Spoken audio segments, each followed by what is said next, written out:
তাফসীর মাহফিল করছি কোরআনের নামে, এটা হচ্ছে ধোঁকাবাজি এবং প্রতারণা করছি আমরা। রাত জেগে তাফসীর শোনার কথা আল্লাহ পাক বলেননি, কোন নবী এশারের নামাজের পর তাফসীর করেননি। যদি কেউ দেখাতে পারেন 1 লক্ষ টাকা এখানে পুরস্কৃত করব তাকে। 1 লক্ষ টাকা।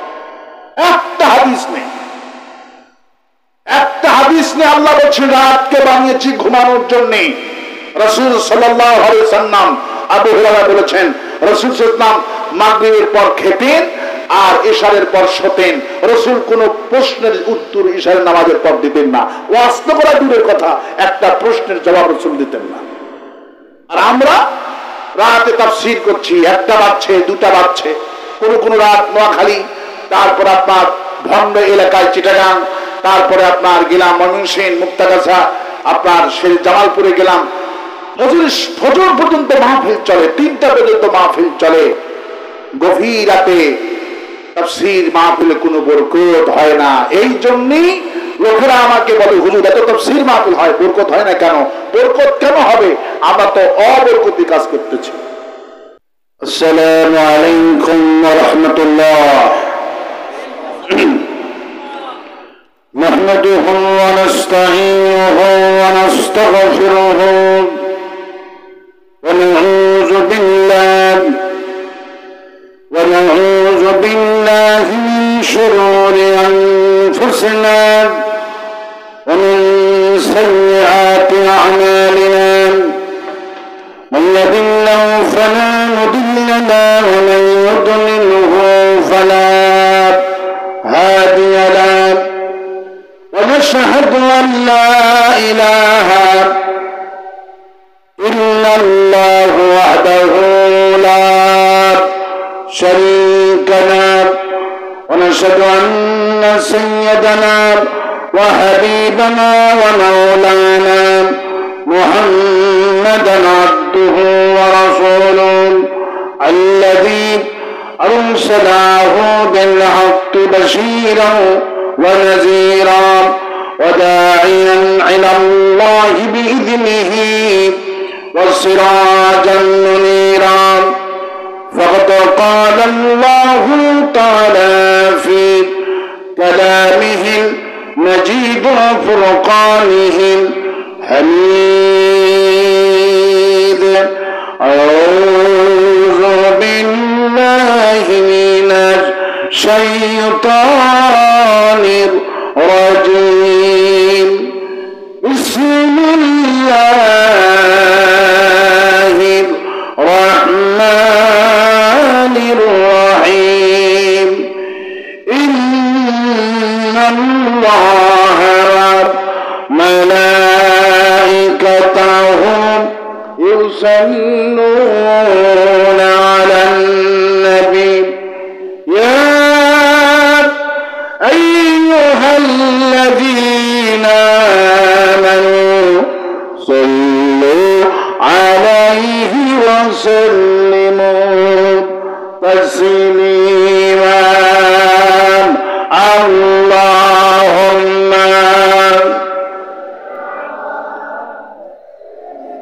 রাসূলের প্রতি দরুদের সময় কেউ দাঁড়িয়ে থাকবেন না, সবাই বসেন।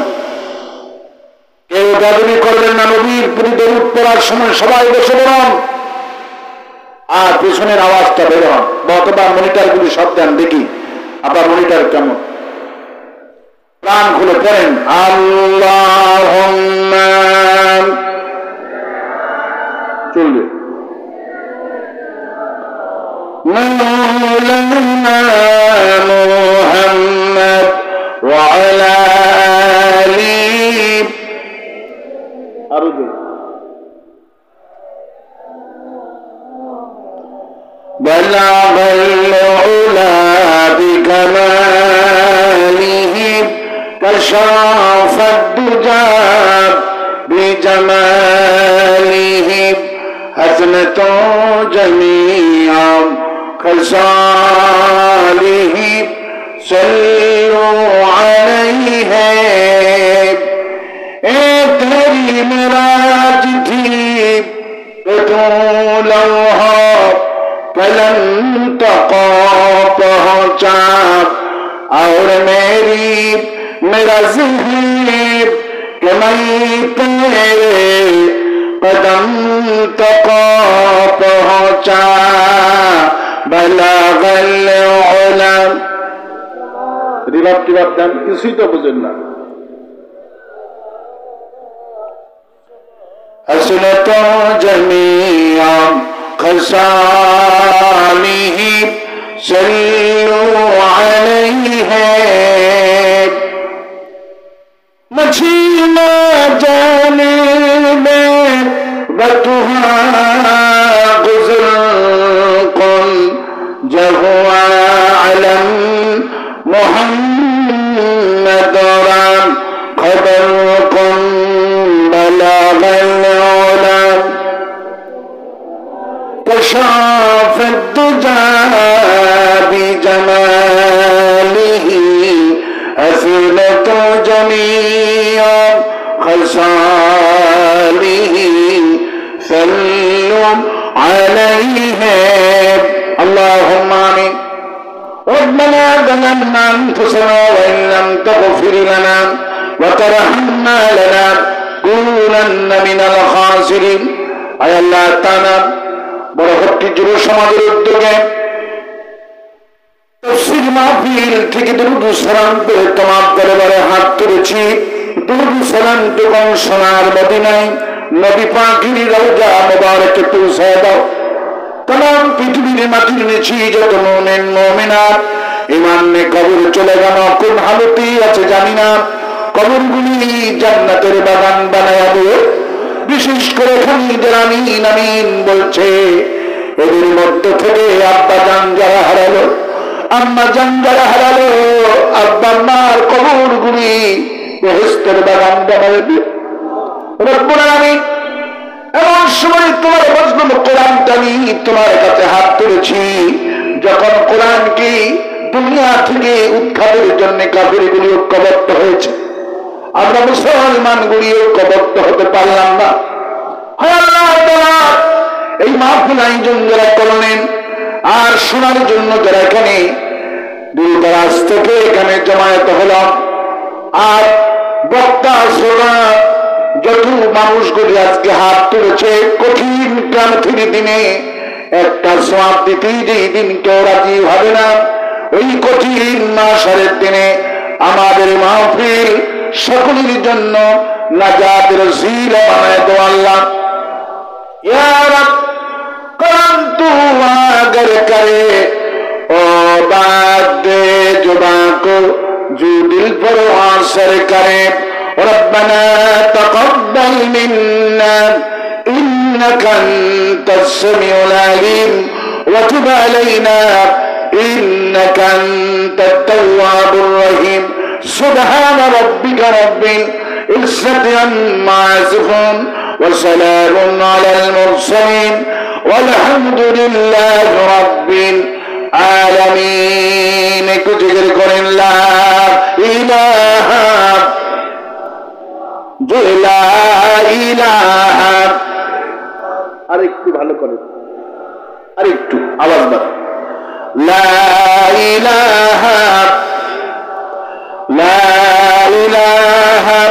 ইল্লাল্লাহু মুহাম্মাদুর রাসূলুল্লাহ।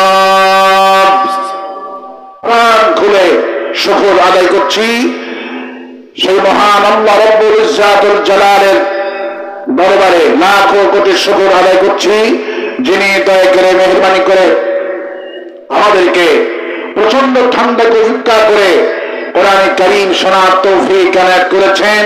সেই রবের দরবারে প্রাণ ভরে শুকর আদায় করছি, সকলে পড়ছি আলহামদুলিল্লাহ, সকলে পড়ছি রব্বানা লাকাল হামদ হামদান কাসীরান তয়্যিবান মুবারাকান ফীহি ইয়া রাব্বি লাকাল হামদু কামা ইয়ানবাগি লিজালালি ওয়াজহিকা ওয়া আযীমি সুলতানিকা। আল্লাহুম্মা আতি নাফসি তাকওয়াহা আনতা ওয়ালিউহা ওয়া মাওলাহা ওয়া খায়রা মান যাক্কাহা। লাখো কোটি দরুদ সালাম মানবতার মহান শিক্ষক সৈয়দুল মুরসালিন রাহমাতুল লিল আলামিন বিশ্ব নবী বিশ্ব নেতা জনাবে মুহাম্মদ রাসূলুল্লাহ সাল্লাল্লাহু আলাইহি ওয়াসাল্লাম। আজকে প্রচন্ড ঠান্ডা পড়ে গেছে।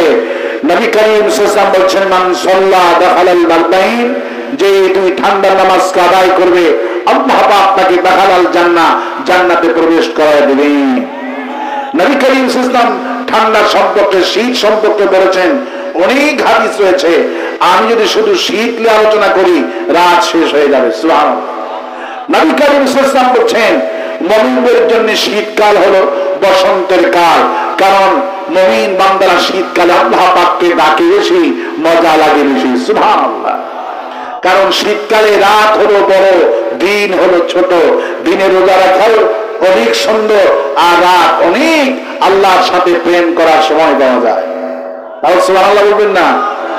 সেই শীতকে ভিক্ষা করে আমরা এখানে কোরআন শুনতে এসেছি।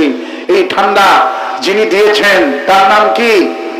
মানুষ যদি ঠান্ডা নিয়ে গবেষণা করে, চিন্তা ভাবনা করে, মানুষের মাথাটা নত হয়ে যাবে, ঠিক কিনা? একটা রুম এসি করতে গেলে 10,000 টাকা লাগে, 5,000 টাকা লাগে। ঢাকা শহরে একটা রুম এসি করতে গেলে 20,000 টাকার প্রয়োজন হয়, তাও ঠিক মতো ঠান্ডা হয় না।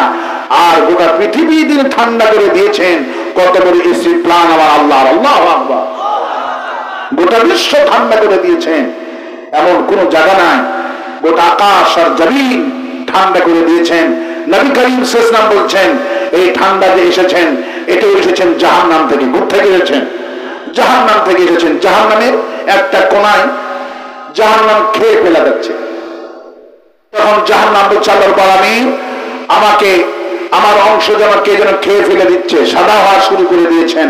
তখন আল্লাহ পাক বলছেন, তোমার এই রোগটা ভালো করার জন্যই আমি তোমাকে বছরে 2 বার নিঃশ্বাস ফেলতে বলছি, একটা ফেলাবার গরমকালে আর একটা ফেলাবার শীতকালে। আল্লাহ পাক সেই জাহান্নামের রোগ থেকে বাঁচানোর জন্য জাহান্নামকে আল্লাহ পাক বলেছেন তুমি নিঃশ্বাস ছাড়বা। সেই গরমকালে নিঃশ্বাস ছাড়ে বলে গোটা পৃথিবীর মানুষ উত্তপ্ত হয়ে যায়, আর শীতকালে ঠান্ডাটা ছাড়ে বলে গোটা বিশ্ব বরফ হয়ে যায়। সেই জাহান্নামটা কত বড় কঠিন হয়ে যাবে। আল্লাহ পাক সেই জাহান্নাম থেকে বাঁচানোর জন্য আমাদেরকে দিয়েছেন কোরআন। কি দিয়েছেন? কোরআন শুনতে এসেছি। এই কোরআন কি জামাত ইসলামের কোরআন? এই কোরআন কি বিএনপি? এই কোরআন কি তাবলীগ জামাতের? এই কোরআন কার? বলেন কোরআন কার? কোরআন হলেন আল্লাহ পাকের। কোরআন কোন দলের নয়। কোরআন হলো হাদা বায়ানুল লিন্নাস হুদাল লিন্নাস বালাগুল লিন্নাস, গোটা বিশ্ব মানব গোষ্ঠীর জন্য হেদায়েতের কিতাব। সুবহানাল্লাহ বলে। কোরআনকে বলছে কোরআন। কোরআনকে মানলে ফায়দাটা কি হবে? কেন নষ্ট বলো? কোরআন বলছে আলিফ লাম রা কিতাবুন আনজালনাহু ইলাইকা লিতুখরিজান নাসা মিনাল যুলুমাতি ইলান নূর। আমি কোরআন এসেছি তমাম পৃথিবীর মানুষকে অন্ধকার থেকে আলোর দিকে নিয়ে আসার জন্য। আমি কোরআন দুনিয়াতে এসেছি। সুবহানাল্লাহ। এই কোরআন কোন দল বোঝে না, কোরআন কোন মানুষ বোঝে না। মানুষ বলতে প্রত্যেকটি মানুষকে এই কোরআন জান্নাতে নিয়ে যাবে বলে আল্লাহ পাক বলছেন আমি কোরআন দুনিয়াতে পাঠিয়ে দিয়েছি। কোরআন ধরবেন জান্নাতি, কোরআন ধরবেন না রাসূলুল্লাহ চাচা হয়ে কোনো লাভ নাই। রাসূলুল্লাহ চাচারা কোথায় যাবে? জাহান্নামে যাবে। কেন যাবে? রাসূলুল্লাহ চাচারা কোরআনে কারীমের কর্মী ছিলেন না, এই জন্য রাসূলুল্লাহ চাচা যাবে জাহান্নামে। রাসূলকে ভালোবেসেছেন ঠিকই, কিন্তু রাসূলকে ভালোবাসার কোনো দাম নাই, কোনো মূল্য নাই। হতে হবে কোরআনে কারীমের কর্মী। যদি কোরআনের কর্মী না হয় রাসূলুল্লাহ চাচা হয়ে কোনো ফায়দা হবে না। কারা কারা কোরআনের কর্মী হতে রাজি আছেন? দুহাত তুলে আল্লাহকে দেখায় দেন। আল্লাহ হাতকে কবুল করুন বলে আমি, আল্লাহ আসতে বলি আমি, আল্লাহ আসতে বলি আমি। আর আসতে বলি আমি কোরআন শুনতে এসেছি। কি শুনতে এসেছি? একটু ওই সাউন্ড বক্সের আওয়াজটা একটু ক্লিয়ার করে, এটা ঢ্যাপ ঢ্যাপ করতেছে। প্রথম ভালো ছিল, একটু কণ্ঠটা ক্লিয়ার করে। না ঠিক আছে, অনেক ঠিক আছে। মাইকালাকে আল্লাহ কবুল করুন বলে আমি। মাইকালার ইমান, মাইকালার যে ইমান, অনেক মৌলবীর সেই ইমান নাই। সুবহানাল্লাহ বলে। চট্টগ্রাম তাফসীর মাহফিলে যিনি মাইক দিতেন, সারাটা জীবন মাইক সার্ভিস ফ্রি দিত চট্টগ্রামে। আল্লাহু আকবার বলে। ছেলেদের তাফসীর মাহফিলের ইতিহাস হয়ে গেল। আল্লামা সাইদি তাফসীর মাহফিলে 26টা বছর ধরে মাইকালা উনি ফ্রি সার্ভিস দিতেন। সুবহানাল্লাহ। ঈশ্বর সরকার ওনাকে মাহফিল করতে দিবেন না। সাইদি সাহেব যেখানে হরতাল আছে সেখানে সমস্ত সরকাররা আমার আল্লামা সাইদিকে জ্বালিয়েছে, কেউ ভালো রাখেনি। জালেমরা সবাই কোরআনের দুশমন। ঈশ্বর জ্বালিয়েছে, তারপরে যারা আছেন তারা জ্বালিয়েছেন, আর এরা তো জ্বালালেন 16টা বছর জ্বালিয়েছে। ঠিক কিনা বলে? মাইকম্যান সাইদি সাহেবকে এয়ারপোর্ট থেকেই ঢাকাতে পাঠানো হলো, তাফসীর করতে দেওয়া হবে না। মাইকম্যান উনি শুরু করেছেন, মাইকের টেস্ট শুরু করে দিয়েছেন। হঠাৎ করে কে যেন মাইকালাকে খবর দিলেন যে তাফসীর হবে না, মাইক ঠিক করে লাভ হবে না। আল্লামা সাইদি রাহমাহুল্লাহকে এয়ারপোর্ট থেকেই ঢাকাতে ফেরত পাঠানো হয়েছে। এই খবর মাইকালা শোনা মাত্রই পরিজার মধ্যে এমন জোরে ধাক্কা লেগেছে, শোনা মাত্রই 2 মিনিটের মধ্যে দুনিয়া থেকে বিদায় হয়ে গেছে। আল্লামা সাইদি পরের বছর তাফসীর মাহফিলে এসে মাইকালার জন্য এত দোয়া করলেন। এলাকার তার জানাজা এত মানুষ হয়েছিল। মনোহর মন্ত্রী, কোন এমপি, লোকটা কোন বড় আলিম ছিলেন, ছিলেন সামান্য মাইকালা। তাফসীর মাহফিলের সভাপতি বললেন না, তাফসীর মাহফিলের কোন সদস্য মারা গেলেন না, তাফসীর মাহফিলে কোন শ্রোতা মারা গেলেন না। মাইকালা উনি তাফসীর মাহফিলে মাইকটা ফ্রি সার্ভিস দেন। ওনার খুলে আমার ধাক্কা লেগেছে, তাফসীর হবে না, আল্লামা সাইদি তাফসীর করতে পারবেন না। এই কথা কলিজার মধ্যে এমন জোরে তার লেগেছে, সহ্য করতে না পেরে আল্লাহ পাক তাকে তার কাছে ডেকে নিয়ে গেছেন। মাইকালার মর্যাদা, মাইকালা বলি তার মর্যাদা মাইকালার মতো হয় না। আল্লাহ পাক বলছেন ইন্না আকরামাকুম ইনদাল্লাহি আতকাকুম। মানুষের মর্যাদা বাড়ে কেবলমাত্র শুধুমাত্র তাকওয়ার ভিত্তিতে। অনেক মাইকালাকে দেখেছি, এরা যে ইলম, যে জ্ঞান অনেক হুজুরের চাইতে অনেক ভালো। আল্লাহ পাক আজকের মাইকালাকে কবুল করুন। এই মাইক যেন গানে ভরা দিবেন না। মাইকালার মালিককে দাঁড়ান দাঁড়ান, এই মাইক আপনি মালিক, কর্মচারী মালিক কই? তোমার মালিককে বলবা এই মাইক যেন গানে ভাড়া না দেয়। আর যারা কোরআন বিরোধী যেই দলগুলি আছে এদের যেন ভাড়া না দেয়। ঠিক কিনা বলে? কারণ নবী করিম সাল্লাল্লাহু আলাইহি ওয়াসাল্লাম বলেছেন যে মঞ্চে কোরআন তেলাওয়াত হবে ওই মঞ্চে গান বাজানো হারাম, গীতা পাঠ করা হারাম, তারপরে বিবৃত পাঠ করা হারাম, ওদের ধর্মীয় কিতাব পড়া হারাম। কারণ এখানে কোরআনের আওয়াজ চলছে। যে বন্ধুরা আমাদেরকে গালি দিবে ওই দলকে আমরা মাইক ভাড়া দিব না, এটাও আমাদের প্রতিবাদ। আরো আস্তে কণ্ঠে কোরআন কারীম শুনতে আসতে পেরে খুশি আছেন? কারা কারা খুশি নয় হাত তুলে দেখান।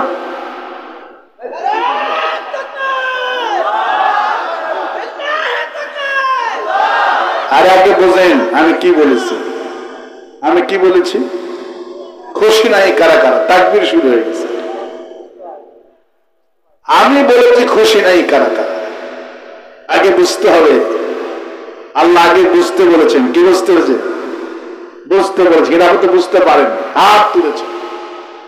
অসুবিধা হবে না, আল্লাহ পাক ওইটা নেবেন না। আল্লাহ নেবেন অন্তরেরটা। আল্লাহ কোনটা নেবেন? অন্তরেরটা নেবেন। মানুষের হাত তোলা দেখে আল্লাহর কাছে মর্যাদা হবে না, বাহিরের জিনিস দেখে আল্লাহ পাকের কাছে মর্যাদা হবে না। মানুষের মর্যাদা হবে অন্তর দেখে। কি দেখে? টুপি দাড়ি আর জুব্বা দেখে যদি মর্যাদাবান হতো, নবী ঠাকুর তো সবার আগে জান্নাতে চলে যেত। কারণ নবী ঠাকুরের চেহারার স্বরূপ আর পাঞ্জাবি আর টুপি দেখলে মনে হয় জামাত ইসলামের আমিন, 3 চিল্লা দিয়ে আইছে, ঠিক কিনা বলে? কিন্তু রবি ঠাকুরের এই সব পোশাকের কোনো দাম আছে? ওরা বললো না। এই জন্যই পরহেজগার টুপি দাড়ি দেখে পরহেজগার ভাবার কোনো উপায় নাই। গত রমজান মোবারকে আমার একজন বন্ধু, তিনি বললেন, আমি গেলাম রমজান মাসে দুধ কিনতে। দুধের দাম কিন্তু রমজান মাসে খুব বেড়ে যায়, সমস্ত জিনিসের দাম বাড়ে। আমার দেশের ব্যবসায়ীগুলি ডাকাত, পৃথিবীর সমস্ত দেশের ব্যবসায়ী রমজান মাসে সস্তা দেয়, আর আমার দেশের ব্যবসায়ীরা রমজান মাসে দাম বাড়ায়, ঠিক কিনা? আমার বন্ধু বলছেন, আমি দুধ কেনার জন্য বাজারে গিয়েছি, চতুর্দিকে দুধ উঠেছে, আমি দুধ দেখে পছন্দ হচ্ছে না। হঠাৎ করে এক কোনায় দেখি একটা লোক দুধ নিয়ে এসেছেন, মাথায় টুপি, মুখে দাড়ি, ঘাড়ে একটা গামছা, দুধ বালতি ভরা মাছি পড়ছে, উনি গামছা দিয়ে মাছিগুলি তাড়ায় দিচ্ছেন। দেখে মনে হলো অরিজিনাল গোয়া, অরিজিনাল দুধ। জিজ্ঞেস করলাম, বাবাজি দুধ কত করে কেজি? বললো, বাবা আমার দুধ নিতে গেলে 100 টাকা লাগবে। কত টাকা লাগবে? বললাম, সবাই বিক্রি করে 70 টাকা, 80 টাকা বিক্রি করছে, আপনি বেশি নেবেন কেন? বললো, ওদেরটা পানি, অর্ধেক দুধ অর্ধেক পানি, আমারটা হলো খাঁটি দুধ। বললো, তাই তো, তাহলে খাঁটি দুধ ঠিক আছে, আমাকে 5 কেজি দেন। যখন তিনি বোতল বের করে দিয়েছেন, 5 কেজি দুধ পেপে দিচ্ছে মুরব্বী, হঠাৎ করে 5টা পুলিশ আর ম্যাজিস্ট্রেট আর দুধ পরীক্ষা করা যন্ত্র এইটা নিয়ে বাজারে ঢুকছে। মুরব্বী যখন দেখছে পুলিশ, ম্যাজিস্ট্রেট আর দুধ পরীক্ষা করা যন্ত্র, এইটা দেখে দুধের বালতি ধুয়ে সবার আগে দৌড়। আমার বন্ধু আমাকে বলছে, ভাই লাআল্লাকুম তাত্তাকুন, রমজান মাস তাকওয়ার মাস, আল্লাহ বলছেন লাআল্লাকুম তাত্তাকুন, রমজান থেকে তাকওয়া অর্জন করবা। কিসের তাকওয়া? সেই মুরব্বির মাথায় টুপি, মুখে দাড়ি, গায়ে পাঞ্জাবি আর সুন্দর চেহারা দেখে মনে করলাম কেজি প্রতি 20 টাকা নিক, আর খাঁটি দুধ পাবো। কিন্তু এতগুলি দুধ আলা, কারু দাড়ি নাই, প্যান্ট পরে এসেছে, শার্ট গায়ে দিয়ে এসেছে, সবাইকে আমি চিটার ভাবলাম, তাদেরকে বাপ্পার ভাবলাম আর ইমানদার ভাবলাম। এই দাড়িওয়ালাকে কেউ পালালো না, পালালো এই দাড়িওয়ালা মুরব্বী, বালতি থুয়া দৌড়। যাদের জীবনটা ভেজাল হয় এরা পালায়, যেমন আমাদের ডাইনিটা পালাইছে, ঠিক কিনা বলে? ডাইনি কি করছে? পালাইছে। যাদের জীবনটা ব্যথা, জীবনটা ভেজাল, এরা কিন্তু পালায়, ঠিক না? যাদের জীবন ভেজাল জীবন, দুধেরা যেমন পালাইছে, আমাদের ডাইনিটাও ঠিক দুপুরের খাবার খেয়ে পালাইছে। আর আসতে কারণ ঠিক। আমি বেশি রাত করব না। আমি রাতকে বা ঘুমকে করেছি আচ্ছাদন, আমি রাতকে করেছি আচ্ছাদন, আমি রাতকে করেছি ঘুমের জন্য, দিনকে করেছি কামাই রুজির জন্য। শুধু আমার দেশে সুন্নত বিরোধী কাজ চলতেছে, সুন্নত বিরোধী, কোরআন বিরোধী। আমরা তাফসীর মাহফিল করছি কোরআনের নামে, এটা হচ্ছে ধোঁকাবাজি এবং প্রতারণা করছি আমরা। রাত জেগে তাফসীর শোনার কথা আল্লাহ পাক বলেননি, কোন নবী এশারের নামাজের পর তাফসীর করেননি।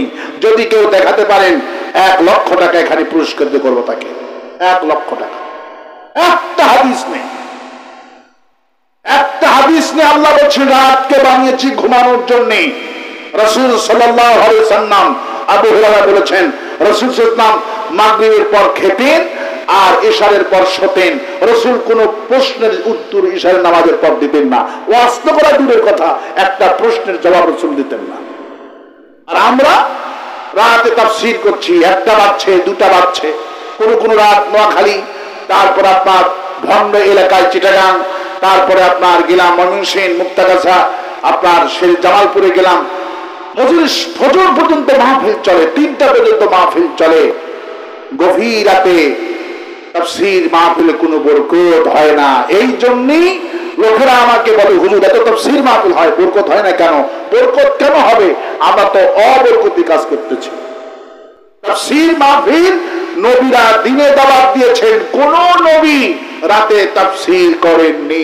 পৃথিবীর কোন দেশে রাতে তাফসীর সিস্টেম নাই। গোটা দুনিয়ায় দিনে তাফসীর হয়, রাতে তাফসীর হয় না। কিন্তু আমার দেশের সিস্টেমটা সম্পূর্ণ ব্যতিক্রম। আস্তে আস্তে আমরা এগিয়ে নিয়ে আসতেছি। এই বছরে প্রায় 30টির কাছাকাছি দিনে তাফসীর করলাম। আগামীতে ভবিষ্যতে তাফসীর মাহফিল করবেন, দিনে তাফসীর করবেন। দিনেই হলো বরকত। আল্লাহ বুঝার তৌফিক। আর আসতে বলি আমি রাত লম্বা চড়া করবো না, যতক্ষণ বলবো। এসেছি কোরআনে কারীম বুঝাতে এসেছি, কোরআন বুঝাতে এসেছি, গালি দিতে আসে নাই।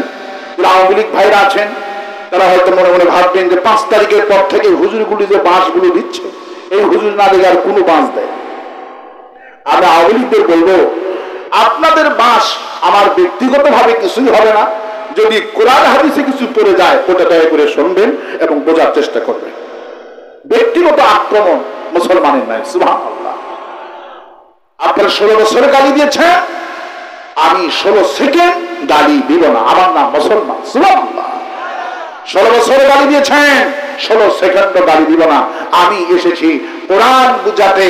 কোরআন আমার মিশন, আমার ভিশন, আমার টার্গেট হলো সমস্ত মুসলমানকে কোরআন বুঝায়া কোরআনের কর্মী বানানো। আর আস্তে কোন সুবহানাল্লাহ, আর আস্তে কোন সুবহানাল্লাহ। আসেন আমি আপনাদেরকে নিয়ে কোরআনে কারীম সামান্য তেলাওয়াত করে সেই দিকে এগোচ্ছি। আমরা এসেছি কোরআন শুনতে। কি শুনতে এসেছি? কোরআন শুনতে এসেছি। কেন এসেছি কোরআন শুনতে? আমাদের অন্তর সময় আছে বিধি, আমাদের অন্তরে রোগ আছে। এই রোগের ওষুধটা আল্লাহ পাক কোরআনের মধ্যে দান করছে। কোন সুবহানাল্লাহ। এই জন্য আল্লাহ পাক বলেন, ফি কুলুবিহিম মারাদুন ফাযাদাহুমুল্লাহু মারাদা ওয়া লাহুম আযাবুন আলীমুন বিমা কানু ইয়াকযিবুন। আল্লাহ পাক বলেন, বান্দারে তোমাদের অন্তর সময় আছে বেদি, অন্তর সময় আছে রোগ, অন্তরে রোগ আছে। এই রোগ যদি ভালো না করেন, জায়গাটা হবে জাহান্নাম। আসল জায়গাটা আল্লাহ আলোচনা করেছেন, কারণ আল্লাহ পাক জানে মানুষের রোগ ভালো হবে কিসে দিয়ে।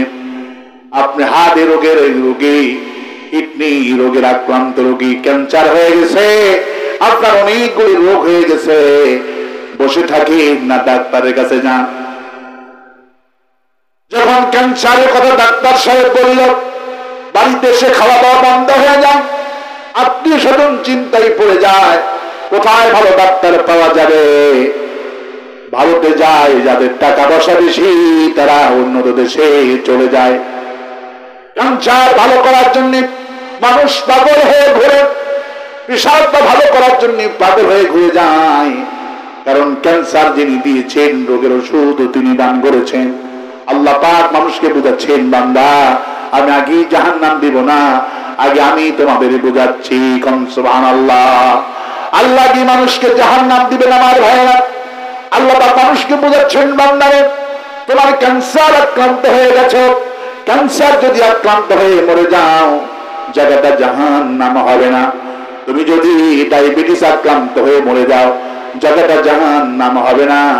তুমি যদি হার্ট অ্যাটাক করে মরে যাও, জায়গাটা জাহান্নাম হবে না। বান্দা তোমার অন্তরের সময়ে এমন একটা রোগ আছে, ওই রোগের চিকিৎসা তোমাকে করতে হবে। ফি কুলুবিহিম মারাদুন। সুবহানাল্লাহ। তোমাদের অন্তর সময় আছে রোগ, আছে বেদি। এই রোগ, এই বেদির চিকিৎসা করো। ক্যান্সার যদি ভালো না হয়, তুমি জাহান্নামে যাবে না। যদি ডায়াবেটিস রোগ যদি ভালো না হয়, জাহান্নামে যাবে না। কিন্তু তোমার অন্তরে যে বেদি হয়ে গেল, এই বেদি আমি দেই নাই, এই তোমার পাপের কারণে অন্তরে বেদি হয়ে গেছে। তুমি যে পাপ করেছ, তুমি যে পাপ করেছ, সুদ খেয়েছ, ঘুষ খেয়েছ, মানুষকে ঠকিয়েছ, স্ত্রীকে মেরেছ, ডাকাতি করেছ, ভোট ডাকাতি করেছ, মানুষকে ফাঁসি দিয়ে মেরেছ, তোমার অন্তরের সময় আছে বেদি। আর এই বেদির চিকিৎসা দুনিয়ার কোনো হাসপাতালে গেলে পাবা না। তোমার অন্তরে যে বেদি আছে, এই বেদির ওষুধটা দুনিয়ার কোনো হাসপাতালে গেলে পাওয়া যাবে নাকি বলেন? আমেরিকায় গেলে পাওয়া যাবে নাকি বলে? আল্লাহ পাক বলছেন, বান্দা তোমার অন্তরের ওষুধটা কেউ দিবে না, অন্তরের ওষুধটা আমি আল্লাহ দান করে দিলাম। وَنُنَزِّلُ مِنَ الْقُرْآنِ مَا هُوَ شِفَاءٌ وَرَحْمَةٌ لِلْمُؤْمِنِينَ وَلَا يَزِيدُ الظَّالِمِينَ إِلَّا خَسَارًا। আল্লাহ পাক বলছেন, বান্দারে তোমার অন্তরে যে রোগ হলো, ব্যাধি হলো, এই ব্যাধি নিয়ে যদি কবরে যাও জায়গাটা জাহান্নাম হবে। এই জন্য তোমার ব্যাধিটা ভালো করার জন্য আমি দয়াময় আল্লাহ কোরআনের মতো বড় নিয়ামত তোমাকে দান করেছি। কোরআন তেলাওয়াত করে ভালো হয়ে যাবে। আয়াতুহু যাদাতুহুম ঈমানান ওয়া আলা রাব্বিহিম ইয়াতাওয়াক্কালুন। যত আয়াত শুনবা, যত কোরআন পড়বা, যত আয়াত তেলাওয়াত করবা, আয়াতু বলা হয়েছে, যত আয়াত তেলাওয়াত করবা বান্দা প্রতি আয়াতের বিনিময়, আর প্রতি আয়াত যখন মানবা তেলাওয়াত করলে রোগ ভালো হবে না, তোমাকে আয়াত অনুযায়ী আমল করতে হবে, আমল করতে হবে। শুধু তেলাওয়াত করলে হবে না। আমি যা কোরআন দিয়েছি, যা নাজিল করেছি, অনেকে শুধু কোরআন তেলাওয়াত করে, কোরআন তেলাওয়াতের পাগল অনেকে আছে, কিন্তু কোরআন তেলাওয়াতের পাগল হলে রোগ ভালো হবে না। কোরআনের আইন আপনাকে চাইতে হবে। রাসূল কারীম সাল্লাল্লাহু আলাইহি ওয়াসাল্লামের কাছে যখন অনেকগুলি মুনাফিকরা এসে বিশ্ব নবীর কাছে, রাসূলুল্লাহ আমার বাপ মারা গেছে, আমি কোরআন শরীফ খতম করেছি, আপনি একটু কোরআন শরীফ পড়ে দোয়া করেন। যেমন আমাদের দেশে আমার মসজিদে অনেক মুসল্লি যখন আত্মীয় স্বজন মারা যায় তখন দেখবেন ইমামের কাছে এসে কোরআন শরীফ খতম করে ইমামের কাছে দোয়া চায়, আছে না নাই? হুজুর আমি কোরআন খতম করেছি, আমার বিবি কোরআন খতম করেছে, আমার ছেলেটা কোরআন খতম করেছে, আমার মেয়েটা কোরআন খতম করেছে, একটু দোয়া করেন। রাসূলুল্লাহর কাছে সেই যুগের লোকেরা কোরআন শরীফ খতম করে বিশ্ব নবী ইসলামের কাছে আছে, রাসূলুল্লাহ আপনি একটু কোরআন শরীফ খতম করেছি, দোয়া করেন। কিন্তু আমার রব দেখলো এই সব লোকেরা শুধু কোরআন শরীফ খতম নিয়ে ব্যস্ত আছে, কিন্তু কোরআনে কারীমের শাসন এরা মোটেই চায় না। তুই করলে হাত কাটতে হবে, আইনটা কে দিয়েছেন? সুদ খাওয়া হবে না, আইনটা কে দিয়েছেন? ঘুষ খাওয়া হবে না, আইনটা কে দিয়েছেন? পর্দা করতে হবে, আইনটা কে দিয়েছেন? বাপের খেদমত করতে হবে, আইনটা কে দিয়েছেন? আরো আসতে কর, আরো আসতে বলি। যিনি আইন দিয়েছেন আল্লাহ পাক বলছেন, হুজুরদেরকে বলেন, বিমা উনজিলা ইলাইকা ওয়া মা উনজিলা মিন ক্বাবলিক। আল্লাহু আকবার। হে নবীদেরকে বলেন, তাদেরকে যারা কোরআন শরীফ খতম করে আপনার কাছে এসে বলছে, হুজুর আমরা কোরআন শরীফ খতম করেছি, একটু আমাদের জন্য দোয়া করে দেন। ওদেরকে বলেন, বিমা উনজিলা ইলাইকা ওয়া মা উনজিলা মিন ক্বাবলিক। আমি যা নাজিল করেছি, আমি যা নাজিল করেছি আমার পক্ষ থেকে তোমার প্রতি যা নাজিল করা হয়েছে, এই মুনাফিকদের বলো এই সব কোরআনের প্রতি যেন ঈমান তারা আনে, কারণ ওরা কোরআন পড়ে কিন্তু কোরআনের প্রতি ঈমান আনে না। আল্লাহ সুদ খেতে নিষেধ করেছেন, সুদ খায়। আল্লাহ বলছেন কোরআনের আইন মানো, কোরআনটা পার্লামেন্টে নিয়ে যাও, চুরি করলে হাত কাটা আইনটা পাস করো। কিন্তু ওরা কোরআন শরীফ চুরি করলে হাত কাটা লাগবে এই আইনটা চায় না, শুধু কোরআন শরীফ খতম মারে। আওয়ামী লীগের লোকেরা তো কোরআন শরীফ কোরআনের বিরোধিতা করেনি, তারা কোরআন শরীফ খতম করেছে না করেনি? হাসিনা পার্লামেন্টে বলেছে আমি 12 মাসে 12টা কোরআন শরীফ খতম দিই এবং ফজরের সময় যাই নামাজ তালাশ করি। এই কথা শোনেননি আপনারা? নারায়ণগঞ্জের সাহেব মুসলাম উনি বলছেন দৈনিক রাত্রি বেলায় আমি ঘুমাই না, 70 থেকে 80 রাকাত কি করি তাহাজ্জুদ পড়ে। কত বড় আমল তারা করতো আমার ভাইয়েরা, 70-80 রাকাত তাহাজ্জুদ পড়তো, কোরআন শরীফ খতম করতো।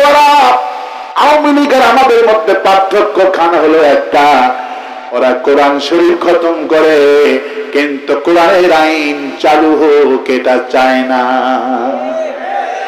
সবাই একটু সাক্ষ্য দিবে, সাক্ষ্য দিলে আল্লাহ পাক আবু বকর রাদিয়াল্লাহু তাআলা আনহুর সাথে হাসর নসিব করে দিবে এবং এদেরকে বলা হবে সিদ্দিক। কি বলা হবে?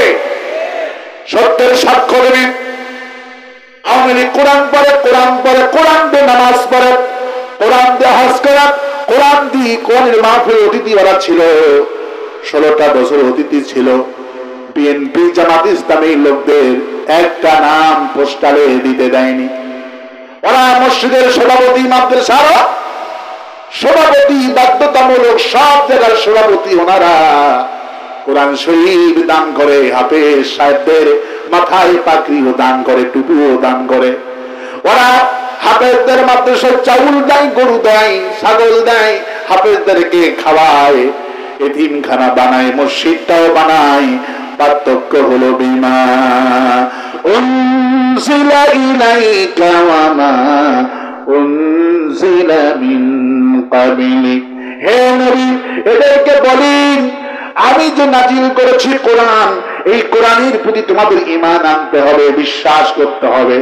চুরি করলে হাত কাটা আইন আল্লাহ দিয়েছেন, এটা আমি, এই আইনটা আমি চাই।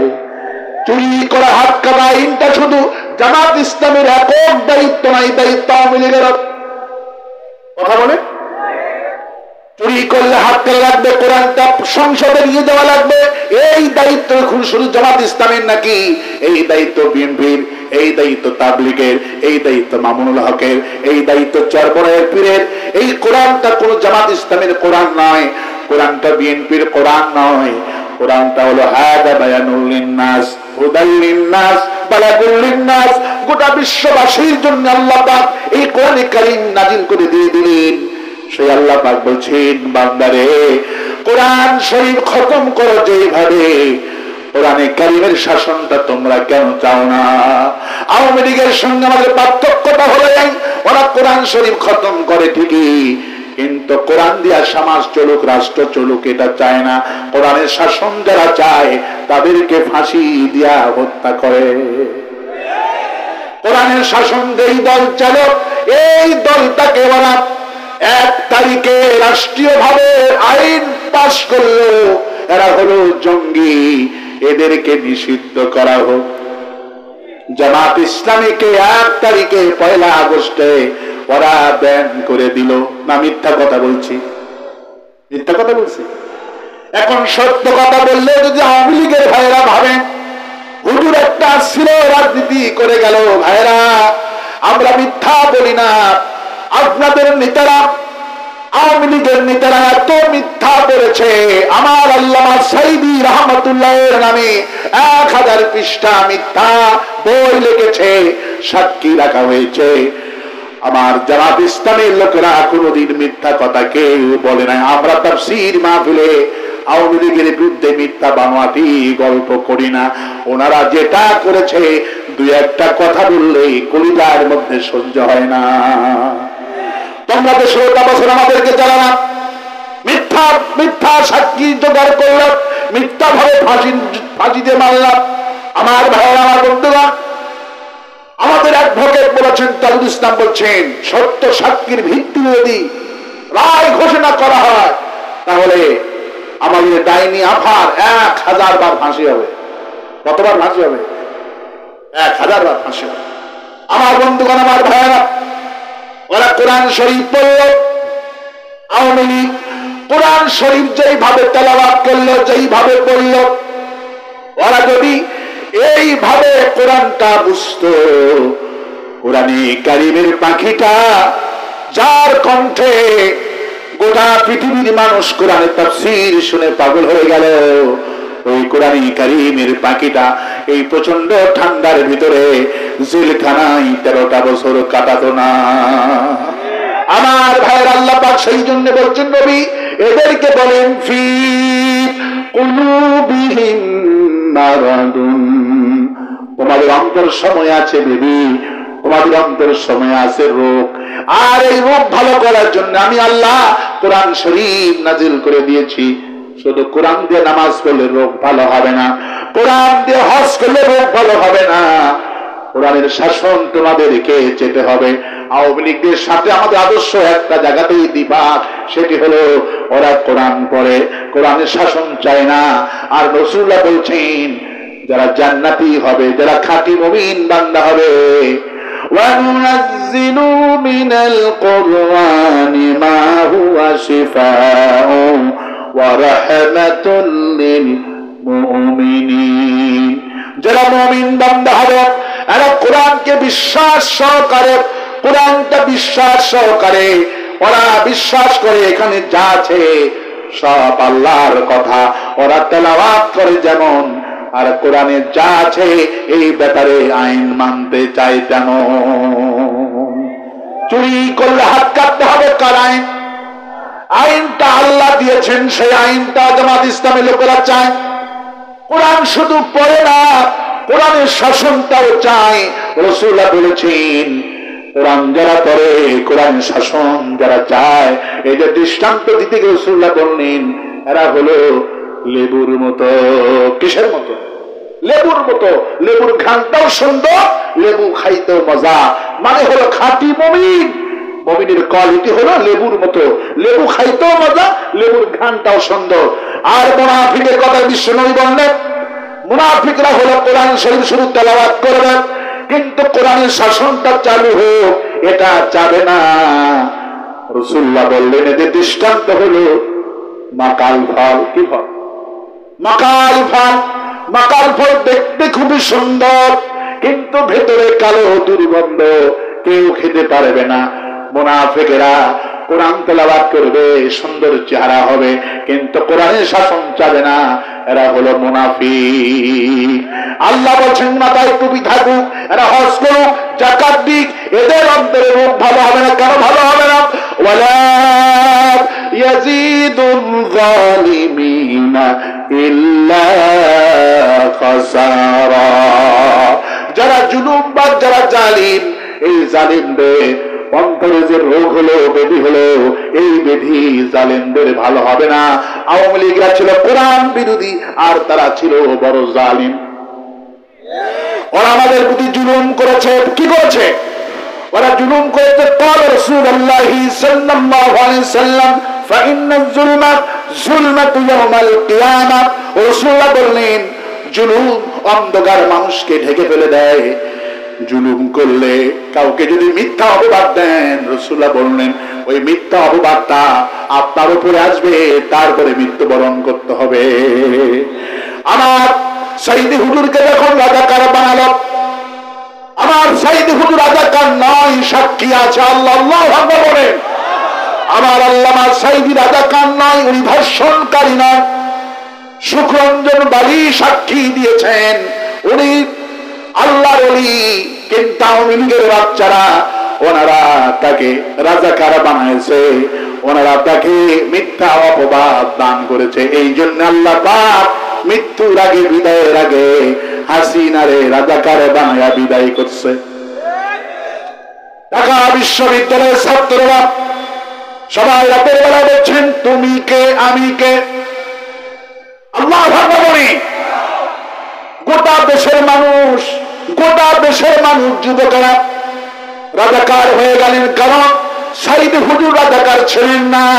সাইদি অপরাধ সম্পর্কে আল্লাহ পাক বলেন ওয়ামা নাকামু মিনহুম ইল্লা আইয়ুমিনু বিল্লাহিল আজিজিল হামিদ। এই মুসলমানদের কেন মারে, কেন ফাঁসিতে ঝুলাই? কারণটা কি? ওমা নাকামু মিনহুম, এই মুমিনদের কেন মারে? মুমিনদের অপরাধটা কি? কেন মারে? আল্লাহ পাক বলছেন এদের কোনো অপরাধ নাই, এরা আমার দল করে, আমার আইন চায়, এটি হলো তাদের অপরাধ। আমার সাইদি হুজুর যদি পীর শাস্তেন, কি শাস্তেন? যদি পীর শাস্তি আর যদি জয় বাংলা বলতো, কি বলতো? জয় বাংলা যদি বলতেন হাসি হতো নাকি? কিন্তু জয় বাংলা বিশ্বাসী আমরা নই, আমরা বিশ্বাসী আল্লাহু আকবার। আমরা কি তো বিশ্বাসী? আমরা আল্লাহু আকবার বিশ্বাসী। কারণ আমি যখন দুনিয়াতে এসেছি আমার কানে কি দেওয়া হয়েছে বলেন? আমার কানে আজান দেওয়া হয়েছে, আর কানে ইকামত দেওয়া হয়েছে। আজানের প্রথম শব্দ কোনটি? ইকামতের প্রথম শব্দ কোনটি? যখন ঈদগাহের ময়দানে গেলেন নামাজ পড়তে পড়তে রাসূল বললেন ঈদগাহের এক রাস্তা দিয়ে আসো, তাকবীর বলতে বলতে আসো, আল্লাহু আকবার, আল্লাহু আকবার, লা ইলাহা ইল্লাল্লাহ, আল্লাহু আকবার, আল্লাহু আকবার লিল্লাহিল হামদ। আওয়ামী লীগরা কার স্লোগান মেরেছে? বিএনপি কার স্লোগান মেরেছে? জামাত ইসলামী কার স্লোগান মেরেছে বলেন? ঈদের নামাজের প্রথম তাকবীর কোনটি? কথা বলেন। দ্বিতীয় তাকবীর কোনটি? তৃতীয় তাকবীর কোনটি? চতুর্থ তাকবীর কোনটি? আল্লাহু আকবার। প্রথম তাকবীর থেকে শেষ তাকবীর আল্লাহু। জীবনের শেষ নামাজ কিসের নামাজ? জানাজার নামাজ। প্রথম তাকবীর কোনটি? শেষ তাকবীর কোনটি? তার মানে হলো জন্ম থেকে মৃত্যু পর্যন্ত মুসলমান বলবে আল্লাহু আকবার। রাসূল বলেছেন এই স্লোগান যারা দেয় ওরা খাঁটি মুমিন। এই স্লোগান যেই দলে দেয় না এই দল হলো জাহান্নামী দল। ইয়াউমা নাদউ কুল্লা উনাসিম বিইমামিহিম। কিয়ামতের দিন প্রত্যেকটি মানুষকে নেতা সহকারে দাঁড় করানো হবে। নেতার পেছনে দাঁড়াবেন আপনি, যাকে ভোট দিয়েছেন নেতা মেনেছেন, যার ইমামতিতে নামাজ পড়িয়েছেন, যাকে আপনি নেতা মানেছেন দুনিয়াতে, তার পেছনে লাইন ধরা হবে কিয়ামতের দিনে। আমি আল্লাহর কাছে বলি আল্লাহ তাআলা কিয়ামতের দিনে তুমি নবীজি, সিদ্দিকী, শুহাদা, সালেহীন আনআমতা পড়েন।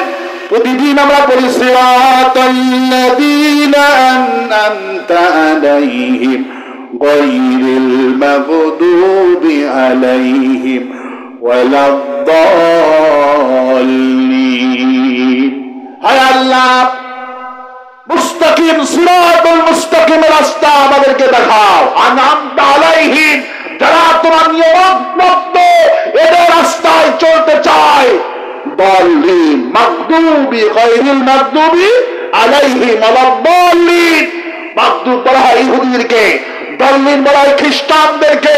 ইহুদি রাস্তা চায় না, খ্রিস্টানদের রাস্তা চায় না, আমরা চাই নিয়ামত প্রাপ্তদের রাস্তা। আল্লাহু আকবার। আমার ভাইয়েরা, এই জন্য আমাদের অন্তরের রোগ আছে, পাপ করেছেন অন্তরের রোগ হয়ে গেছে। সেই জন্য আল্লাহ পাক বলেছেন বান্দারা ফি কুলুবিহিম মারাদুন, তোমাদের অন্তর সময় আছে বেবি। আর এই বেবি ভালো করতে হলে বান্দা তোমাদেরকে কোরআনের কাছে আসতে হবে। কোরআন তেলাওয়াত যেমন করতে হবে, কোরআনের শাসনটা যেমন চাইতে হবে। শুধু কোরআন তেলাওয়াত করলেন কিন্তু কোরআনের শাসনটা চাইলেন না, অন্তরে যে বেদি আছে এই বেদি কিন্তু ভালো হবে না। বেদি ভালো করতে হলে প্র্যাকটিক্যালে আমল করতে হবে। কি করতে হবে? প্র্যাকটিক্যাল এক জিনিস আর থিওরি হলো এক জিনিস। আপনার পেটে প্রচন্ড ক্ষুধা, স্ত্রীকে বলছেন তাড়াতাড়ি করে ভাত রান্না করো, গ্যাস নাই, গ্যাস পুড়ে গেছে, খড়ি নাই, কিচ্ছু নাই, আপনি আগুন নাই, কিচ্ছু নাই, বলেন তো ভাত রান্না হবে? আপনি বুদ্ধি করে কাগজ আর কলম নিয়ে কাগজের উপরে লিখে দিলেন আগুন আগুন আগুন, চুলার মধ্যে দিয়ে দিলেন, ভাত রান্না হবে? কেন হবে না? এই কাগজের লেখা আগুনটা হলো থিওরি। এটা লেখা কি? এটা হলো থিওরি। আপনার সন্তান বলছে আব্বা আমি রসগোল্লা খাবো, আপনি এখন রসগোল্লা লিখে দিলেন, বাবা এখানে চাটো, জিভটা দিয়ে চাটো, রসগোল্লার স্বাদ পাবে? কেন পাবে না? এটা হলো থিওরি। থিওরি দিয়ে কোনদিন রসগোল্লার স্বাদ পাওয়া যাবে না। এটাকে প্র্যাকটিক্যালি আনতে হবে। দুধ কিনতে হবে, ছানা বের করতে হবে, সেটা আবার জাল করতে হবে, চিনি দিয়ে শিরা তৈরি করে সেখানে আবার এই ছানাগুলি ডুবাতে হবে। ঠিক কিনা? এটা হলো প্র্যাকটিক্যাল। এটা কি? এটা হলো প্র্যাকটিক্যাল। প্র্যাকটিক্যাল ছাড়া যেমন, ছানা ছাড়া যেমন শিরা যেমন রসগোল্লা তৈরি হবে না, স্বাদ পাওয়া যাবে না, অটোমেটিক ভাবে কোরআনটা হলো থিওরি। এই থিওরি দিয়ে কোনোদিন সমাজ পরিবর্তন হবে না, রাষ্ট্র পরিবর্তন হবে না, রোগ কোনোদিন ভালো হবে না। রোগ ভালো করতে হলে আল্লাহ যে প্রেসক্রিপশন দিয়েছেন এই প্রেসক্রিপশন মোতাবেক জীবন চালাতে হবে। আরো আসতে কম ঠিক। ডাক্তারের প্রেসক্রিপশন যত বড় ডাক্তার হোক না কেন, আপনি যদি প্রেসক্রিপশন ভিজে ভিজে 3 বার পানি খান, রোগ ভালো হবে নাকি? ডাক্তারদের প্রেসক্রিপশন মোতাবেক ওষুধও কিনলেন না, ধারের কাছেও গেলেন না, বলেন তো রোগ ভালো হবে নাকি? রোগ ভালো করতে হলে প্র্যাকটিক্যালে ওষুধ কিনতে হবে, নিয়ম মতো খেতে হবে। আল্লাহ পাক বলেন, বান্দারে আমি যে প্রেসক্রিপশন দিয়েছি মানুষের অন্তরে রোগের যে রোগ হয়, অন্তরে যে রোগ হয় বান্দা, এই রোগের ওষুধ আমি আল্লাহ কোরআন দিয়েছি। ওয়ানুনাজ্জিলু বলেন ওয়ানুনাজ্জিলু মিনাল কোরআনি মা হুয়া শিফাউন ওয়া রাহমাতুল লিল মুমিনিন। এই কোরআন হলো কেবলমাত্র বিশ্বাস যারা করবে কোরআন। কোরআন বিশ্বাস মানে হলো আমি সূরা ফাতিহা থেকে নিয়ে নাস পর্যন্ত যা নাজিল করেছি, এই বান্দা তেলাওয়াত করবে যেমন, বাস্তবে আমল করবে তেমন। বাস্তবে কোরআন শরীফ যদি আমল না করেন আল্লাহর ওলি হতে পারবেন না। কোরআন বোঝার জন্য হলো রাজনৈতিক ময়দান। সরমরায়ের পীরকে আপনারা চেনেন না? চেনেন না? চেনেন না?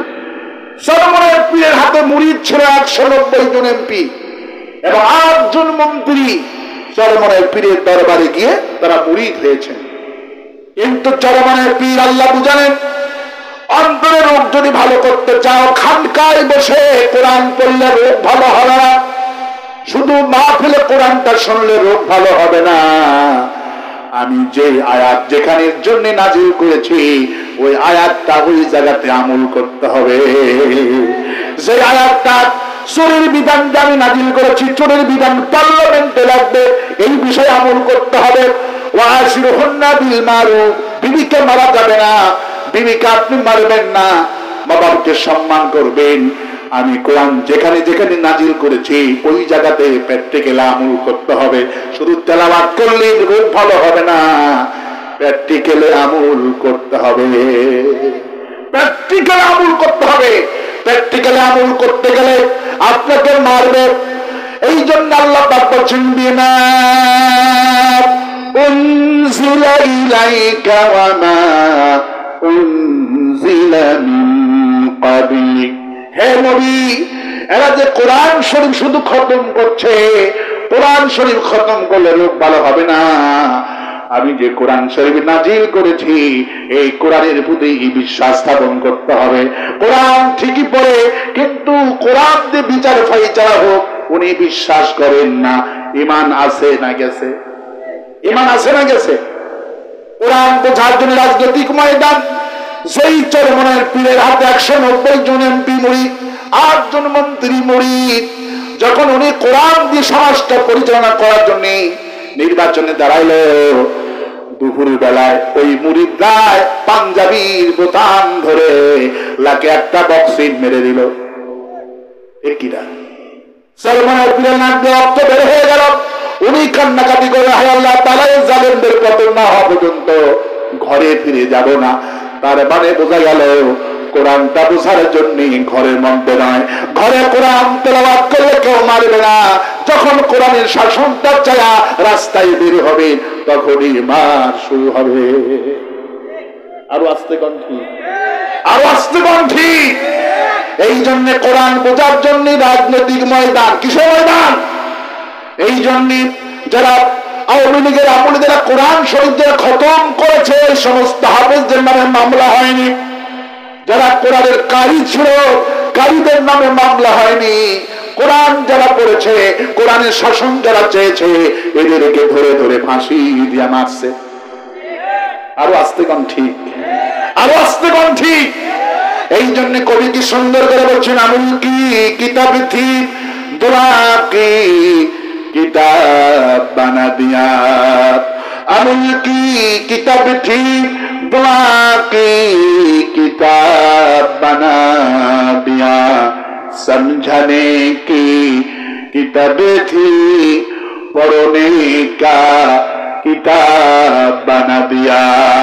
যেই কোরআনটা ছিল সমাজ রাষ্ট্র পরিচালনা করার জন্য, সেই জাতিরা কোরআনকে রাষ্ট্র পরিচালনার জায়গায় না দিয়া শুধু খতমের জন্য কোরআনটা বানাইছে।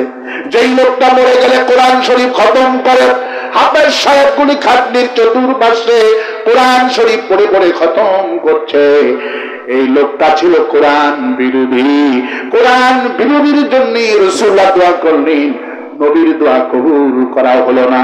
নবীর আপন চাচা মারা গেলেন, ৯০-৯০০ দিন রাসূলুল্লাহর বুকে নিয়ে চাচা আবু তালিব ঘুমালেন। একটা দুইটা দিন নয়, একটা দুইটা দিন নয় আমার ভাইরা, রাসূলুল্লাহ ৯০০ দিন চাচা আবু তালিবের বুকে ঘুমালেন। চাচা আবু তালিব ভাবিজা মুহাম্মদ সাল্লাল্লাহু আলাইহি ওয়াসাল্লামকে এত ভালোবাসলেন, রাসূল বলতেন যদি আমাকে ভালোবাসতে যদি কেউ জান্নাত এই পৃথিবীতে পেয়ে যেত, তাহলে আমার চাচা আবু তালেব আমাকে ভালোবাসলেই জান্নাত পেত। কিন্তু আল্লাহ পাক জানিয়ে দিলেন, ইন্নাকা লা তাহদি মান আহবাবতা, হে নবী আপনজন বলে হিদায়াত দিতে পারবেন না। চাচা যখন মারা গেলেন, নবীজি মনে মনে ভাবলেন, আমি যার বুকে ৯০০ দিন ঘুমালাম, যেই চাচা আমাকে এত ভালোবাসলো, চাচা আমার জন্য বটর বৃক্ষের মতো ছায়া হয়ে দাঁড়ালেন। আবু জেহেলকে বলতো, শোন আবু জেহেল, আমার ভাস্তা বাপ মারা গেছে বলে তুই ভাববি না আমি বেঁচে আছি। আমার ভাতিজার দিকে তাকালে তোর চোখ আমি উপড়ে ফেলে দিব। এত ভালোবাসলো আবু তালিব, কিন্তু ভালোবাসার কোনো দাম হলো না। আল্লাহ বিশ্ববাসীকে দেখায়া দিলেন, আমি যে কোরআন শরীফ নাজিল করছি, বিমা উনজিলা ইলাইকা ওয়া মা উনজিলা মিন ক্বাবলিক, আমি যে কোরআন শরীফ নাজিল করেছি, আপনি এই লোকদের বলেন, চাচাদের বলেন, আমাকে ভালোবাসলে জান্নাত হবে না। আল্লাহ যে কোরআন শরীফ নাজিল করে দিয়েছে, এই কোরআনের কর্মী হতে হবে। কোরআনের কর্মী রাসূলের চাচা হয়নি, রাসূলের ভালোবাসার সব কিছু ব্যক্ত হয়ে গেল। আমার ভাইয়েরা, এত চাচা আবু তালিব ভালোবাসতেন আমার নবীকে। ৯২ বছর বয়স আবু তালিবের আবু জেহেলের পার্লামেন্ট সিদ্ধান্ত নিল, আমার নবীকে জেলে বন্দী করতে হবে। নবীকে আমার জেলে বন্দী করলো সিরিয়া আবু তালিবে। নবী আমার খেতে পারে না খাবার, ১ মাসই সব কিছু ফুরে গেল। সাহাবীরা খাবার পায় না, সাহাবীরা ক্ষুধার যন্ত্রণায় আর কথা বলতে পারেন না। বাবলা গাছের পাতা যখন খেতে গেলেন, কাঁটা জিহ্বায় পড়ে জিহ্বাইতে ফুটে রক্ত বের হয়ে গেল। কাফেররা দেখে হাসি মারে আর বলে, আয় আমাদের দলের কর্মী হয়ে যা, তোমাদেরকে আমি মুক্ত করে দেব। আমার ভাইয়েরা, আমার রাসূলকে সিরিয়া আবু তালিবের জেলখানা রাখা হলো। খাবার ফুরে গেল ১ মাসের মধ্যে। রাসূল আর সাহাবীরা গাছের পাতা খাওয়া শুরু করলেন। গাছের পাতা খেলে ছাগলের নাভি যেমন দানা দানা হয়ে যায়, বিশ্বনবী ইসলাম সহ সমস্ত সাহাবীদের পায়খানাগুলি ছাগলের মতো পায়খানা হয়ে গেছিল। আমার ভাইয়েরা, কত নির্যাতন করা হলো। আবু তালিব আবু জেহেলের কাছে এসে প্রস্তাব করলো, বেটার সব আমার বয়স ৯২ বছর হয়ে গেছে, আমার ভাস্তাকে একটা সপ্তাহ দেখি না, আমি আমার ভাস্তার কাছে জেলখানায় যাব, আমাকে পাঠানোর ব্যবস্থা করা হোক। স্বইচ্ছায় বিশ্বনবী ইসলামের জেলখানায় পাঠানো হলো চাচা আবু তালিবকে। চাচা রাসূল চাচাকে দেখেই জড়িয়ে ধরে জেলখানার ভিতরে কান্নায় ভেঙে পড়লেন, চাচাজি আপনি কেন জেলখানায় আসছেন বলেন।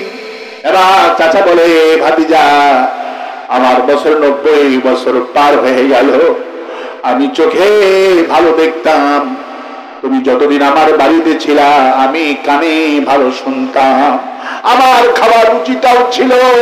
তুমি যেদিন থেকে জেলখানায় এসেছো বাবা, আমি আর কানে শুনি না, চোখেও দেখি না, খাবার রুচি নাই, ঘুমও হয় না। আমি আবু জেহেলকে বলেছি ভাতিজার কাছে নিয়ে যা, মরণ যদি হয় জেলখানায় হবে, আমার ভাতিজার সাথে হবে।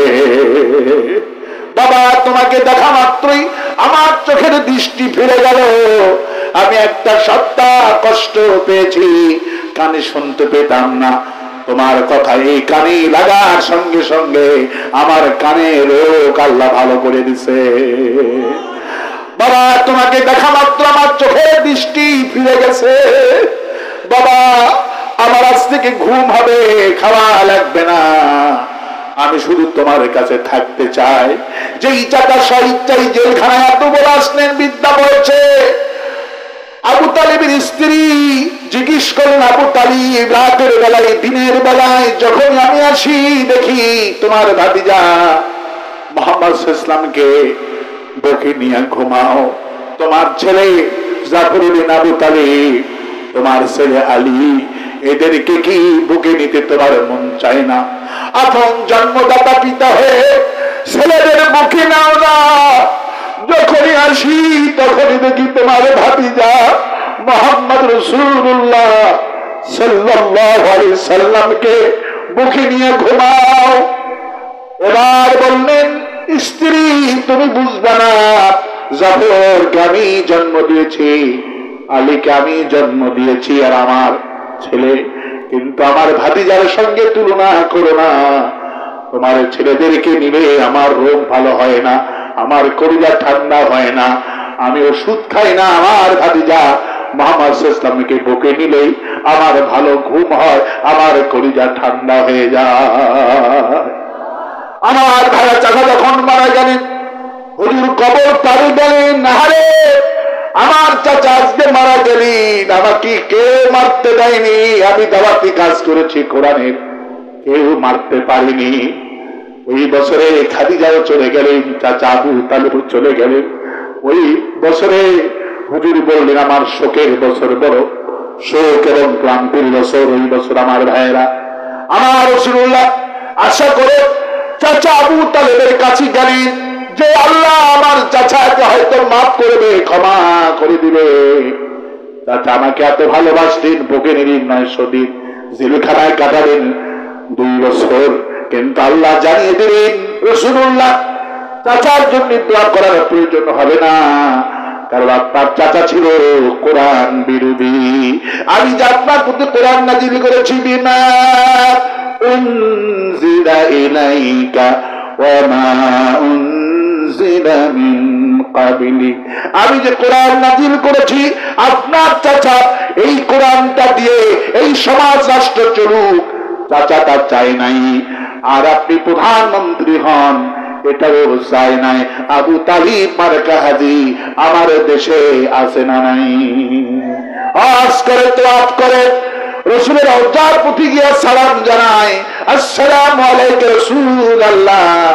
নবীজি বলে, আমাকে নেতা মানো না, কোরআনের শাসন মানো না, কোরআনের শাসন যারা চায় এদেরকে ফাঁসি দিয়া মারছো, কোরআনের শাসন যারা চায় এদেরকে হত্যা করতে শহীদ করেছো। সুতরাং লাব্বাইক আল্লাহুম্মা লাব্বাইক যখন বলে আল্লাহ, বান্দা হাজির, গায়ের থেকে আওয়াজ আসে লা লাব্বাইক ওয়া লা সাদাইক, তোর উপস্থিতি আমি আল্লাহ গ্রহণ করলাম না। আল্লাহুম্মা, যে হাত দিয়ে কাবা ঘর ধরছে বান্দা, আবু লাহাব খানায় কাবা তওয়াফ করছে, লাব্বাইক আল্লাহুম্মা লাব্বাইক লাব্বাইক লা শারীকা লাক লাব্বাইক ইন্নাল হামদা ওয়ান নি'মাতা লাক ওয়াল মুলক লা শারীকা লাক। আল্লাহুম্মা। আবু লাহাব বিশ্বনবীর আপন চাচা খানায় কাবা তওয়াফ করছে। একজন সাহাবী দিকে বলল, আবু লাহাব, তোমার এই তওয়াফ আল্লাহর দরবারে কবুল হবে না। আবু লাহাব ধমকে দাঁড়িয়ে গেলেন, কেন তওয়াফ কবুল হবে না বলো? বলল, এই জন্য কবুল হবে না, গতকালকে আপনি আর আপনার বন্ধু আবু জাহেল মিলে কোরআনের বিরুদ্ধে পার্লামেন্ট আইন পাস করেছেন, আর আপনার ভাতিজার মারার জন্য হাত পাথর তুলেছেন, আল্লাহ প্রতিবাদ করেছেন, তাব্বাত ইয়াদা আবি লাহাবিন ওয়া তাব, ধ্বংস হোক আবু লাহাবের 2 হাত, যে হাত দিয়ে আমার ভাতিজার, আমার তার ভাতিজার দিকে হাত উঁচু করে পাথর তুলে, এই হাত ধ্বংস হোক, আল্লাহ প্রতিবাদ করে ওহী নাযিল করেছে। আল্লাহু আকবার। সুতরাং যে হাত ইসলামের নবী কোরআনের নবীর দিকে যে হাতটা উঠে পাথর মারে, সাহাবী বলছেন যে হাত নবীর দিকে পাথর উঁচু করো, যে হাত দিয়ে কোরআনের বিরুদ্ধে পার্লামেন্টে আইন পাস করো, এই হাত খান দিয়া কিয়ামত পর্যন্ত কাবা ঘরে দোয়া করলে দোয়া কবুল হবে না। আবু তালিব মার্কা হাজি, আবুল হাব মার্কা হাজি আমার দেশে আছে না নাই? জামাত দিলে ফাঁসি দিয়ে সাইদে হুজুরকে জেলে বন্দি করে ওমরায় যায়, আছে না নাই? আলেমদের ফাঁসি দিয়া পার্লামেন্টে কোরআনের বিরুদ্ধে আইন পাস করে হজে যাও, তোমার হজ কবুল হবে না। আর আসতে কোন ঠিক, আর আসতে কোন ঠিক। আল্লাহ পাক বলছেন অন্তরে যে রোগ হলো, এই রোগ ভালো হবে মুমিনদের। কাদের ভালো হবে? মুমিন বান্দাদের রোগ ভালো হবে যারা কোরআনে বিশ্বাসী। আল্লাহু আকবার বলেন।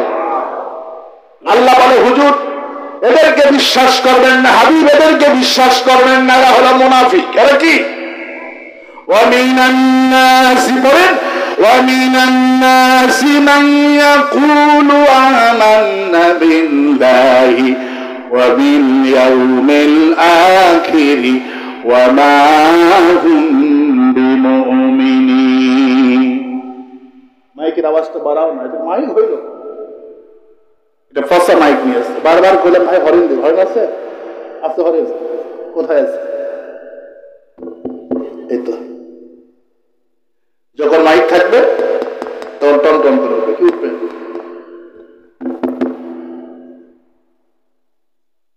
আমার ভাইরা, আমার বন্ধুরা, আমার ভাইরা, আমি যেটা বুঝাচ্ছি সেটি হল আল্লাহ পাক বলছে হাবিব এই মানুষের মধ্যে কিছু লোক আছে যারা কোরআন পড়ে, নামাজ পড়ে, মাহফিলে অতিথি থাকে, মসজিদে সভাপতির দায়িত্ব পালন করে, কিন্তু আমার এরা আসলে মুমিন না, এরা হলো বাপ্পা। এরা কি? এরা মুমিন না, এরা বাপ্পা। এরা উপরে লাগাইছে ইসলাম, ভেতরে হলো বিষ। ভেতরে কি? ভেতরে বিষ। বিষ তো কেউ খাবে না, এই জন্য ভেতরে বিষ দিয়া উপরে লাগাইছে ইসলাম। আওয়ামী লীগের ভেতরে হলো বিষ, উপরে হলো মুনাফিক, লাগাইছে ইসলাম। ভেতরে বিষ, কোরআন বিরোধী, ভারতপন্থী। কি পন্থী? ভারতপন্থী। ওরা ভারতের পাগলা। আল্লাহ বলে ঠিক আছে, যেখানকার মাল সেখানে দিয়ে দিলাম। ঠিক কিনা বলে? আমার ভাইরা, ভয় পাওয়ার কোনো কারণ নাই, হতাশ হওয়ার কোনো কারণ নাই। আল্লাহ পাক আরো বলছেন আল্লাহু ইয়াশহাদু ইন্নাল মুনাফিকিনা লাকাযিবুন। হে নবী, এদের মাথায় টুপি আর দাড়ি থাকার কারণে এদের কথা বিশ্বাস করো না। আল্লাহু ইয়াশহাদু, আমি আল্লাহ সাক্ষ্য দিচ্ছি, এরা হলো মিথ্যাবাদী। এরা কি বাদী? এরা মিথ্যাবাদী। কোরআন শরীফ পড়ে কিন্তু কোরআনের শাসনটা চায় না। এরা কোরআন শরীফ পড়ে কিন্তু কোরআনের শাসন চায় না। কোরআনের শাসন যারা চায় তাদেরকে হত্যা করে, তাদের দলকে নিষিদ্ধ ঘোষণা করে। রসুলের দলকে নিষিদ্ধ করল আবু জাহেলের পার্লামেন্ট। রসুলের দলে নিষিদ্ধ করল 8 তারিখে।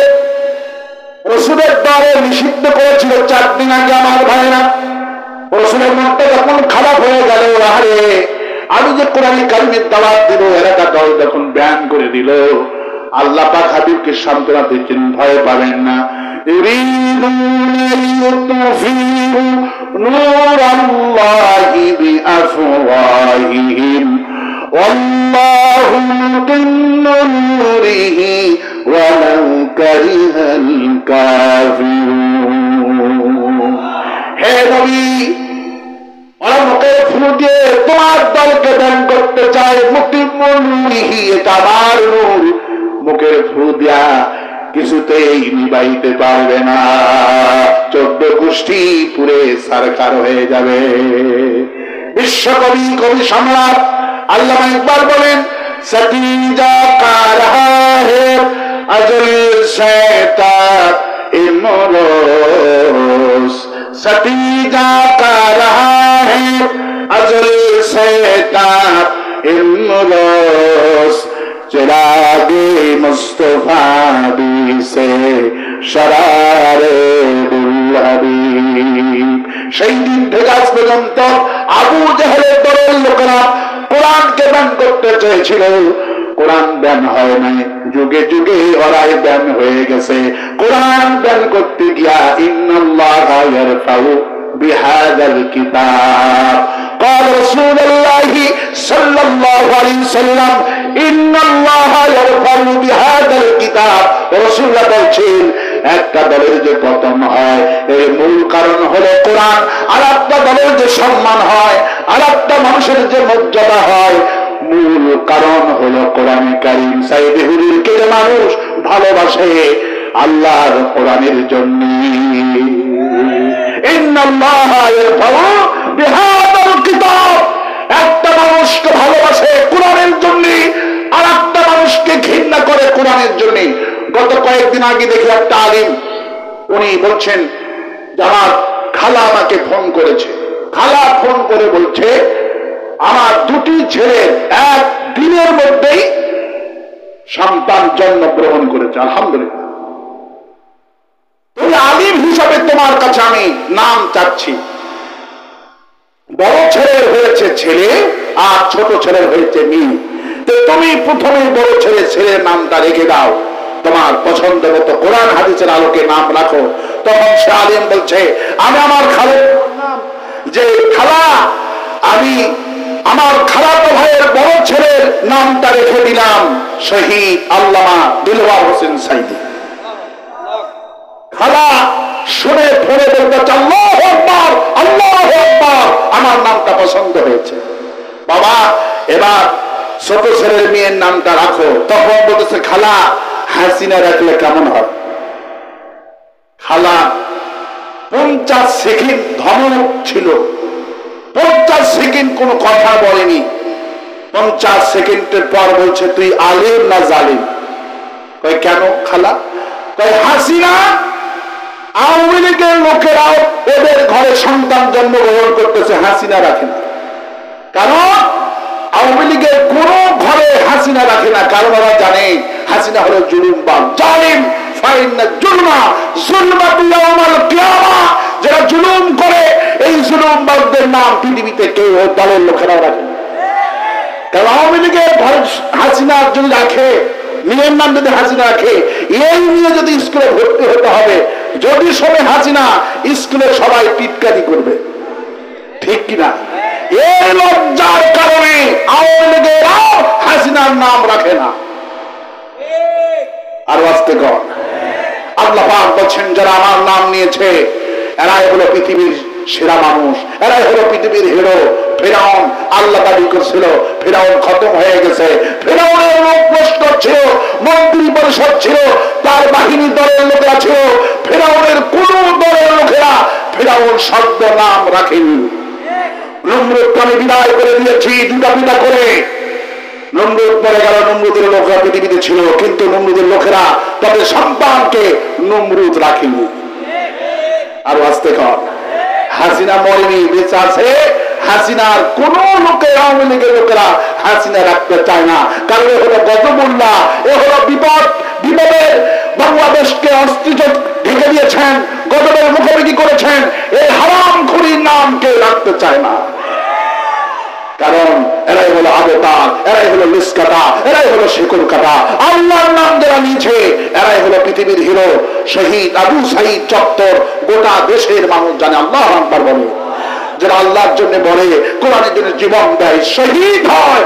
যে যুবকগুলা তাফসীর মাহফিল আয়োজন করেছে, এই যুবকরাই হলো শহীদ আবু সাইদের উত্তরসূরি, বিলালের উত্তরসূরি, খাব্বাবের উত্তরসূরি। ঘরে ঘরে আল্লাহ উত্তরসূরি বিলালের বানায় দিক বলে আমিন। আওয়াজতে বলি আমিন, আওয়াজতে বলি আমিন। আল্লাহ পাক এই মাহফিলটাকে কবুল করুন বলে আমিন। অন্তঃশরীরের যে রোগ হয়েছে আমাদের পাপের কারণে, এই রোগ হয়েছে আমাদের পাপের কারণে। মারাদুন অসুস্থ অন্তর, কি অন্তর? অসুস্থ অন্তর হয়েছে। যদি সুস্থ করতে চান, পৃথিবীর কোন জনসভায় গেলে অন্তর সুস্থ হবে না, রোগ ভালো হবে না। রোগ ভালো করতে হলে কোরআন তেলাওয়াত করতে হবে, এবং কোরআনকে প্র্যাকটিক্যালি সমাজে রাষ্ট্রে মানতে হবে। তারপরে আল্লাহ সিদ্ধান্ত নিবে, আমি তোর অন্তর সময়ের সব ভালো করে দিলাম। সুবহানাল্লাহ। তাহলে কোরআনের শাসন কারা কারা চান? দুহাত তুলে আল্লাহর দেখায় দেন।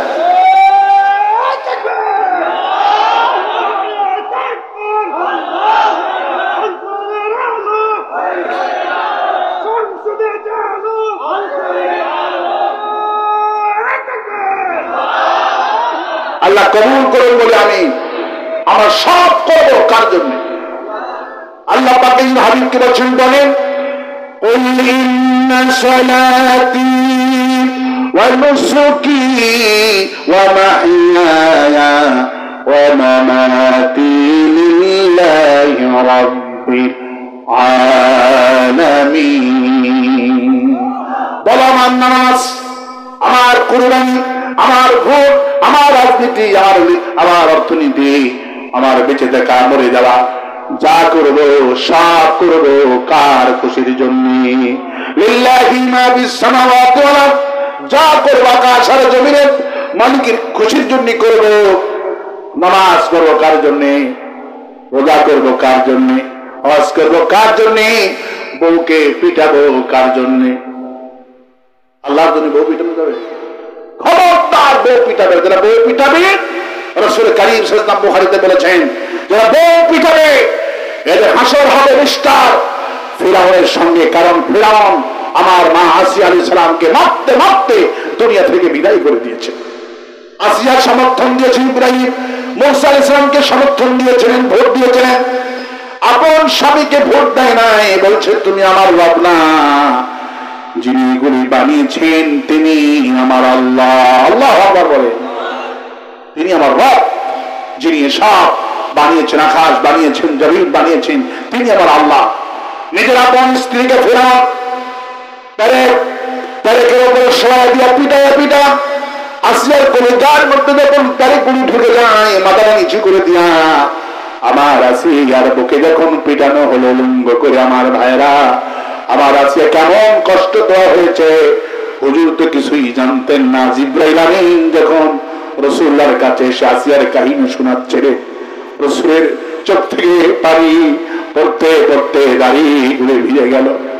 আসিয়াকে সুযোগ দেওয়া হলো, তুমি ভোট আমাকে দাও, আমাকে অপমান, মুসা রবের প্রতি ইমান টাইনো না। আসিয়া বলছে জীবন যাবে, তোমাকে আমি রব মানতে রাজি না। আসিয়াকে এক হাত লোহাগুলি চোখু করে পেরেক মারা হলো, তক্তার উপরে আসিয়াকে উপর করে বুকটা এইরকম করে লোহার উপরে দিয়া উপর থেকে পিটানো শুরু করলো জালিমেরা। যখন প্রথম লোহাটা আসিয়ার কলিজার মধ্যে প্রবেশ করে দিল, আসিয়া উপর দিকেও দেখতে পারে না। আসিয়া আল্লাহর কাছে মনে মনে বলে, আয় আল্লাহ, আজকে এই জালিম স্বামী আর তার সৈন্যরা আমাকে কলিজার মধ্যে লোহা ঢুকাইয়া দিয়ে আমাকে বিদায় করছে। বাইতান ফিল জান্নাহ, আল্লাহ তোমার কাছে দোয়া করি একটু পর তো আমার কলিজার মধ্যে লোহাটা ঢুকে যাবে। আল্লাহ তোমার কাছে আমার প্রার্থনা, বাইতান ফিল জান্নাহ, জান্নাতের ভিতরে তোমার কাছে আমাকে আমার জন্য একটা ঘর বানায়া দিও। আল্লাহ বলে দোয়া কবুল হয়ে গেল, আকাশের দরজা খুলে দাও। আসিয়ার জন্য আকাশের দরজা খুলে দেওয়া হলো, আর আল্লাহর কাছে জান্নাতে একটা ঘর আসিয়ার জন্য আল্লাহ বানায়া দিলে। আমার ভাইয়ের, আমার বন্ধুগণ, আসিয়া কেমন মানে মারছেন ফিরআউন। রাসূল বলছেন, কোন স্বামী যদি স্ত্রীকে প্রহার করে বিনা কারণে, কিয়ামতের দিন হাসর হবে। ফিরআউনের সঙ্গে রাসূল বলছেন, খায়রুন নাসি আলিহি, ওই পুরুষ, ভালো পুরুষ, যেই পুরুষ তার বিবির কাছে ভালো হয়ে যায়। কতটুকুন বলে হুজুর বললেন, আমি আমার বিবিদের কাছে উত্তম ব্যক্তি। কোন সুবহানাল্লাহ।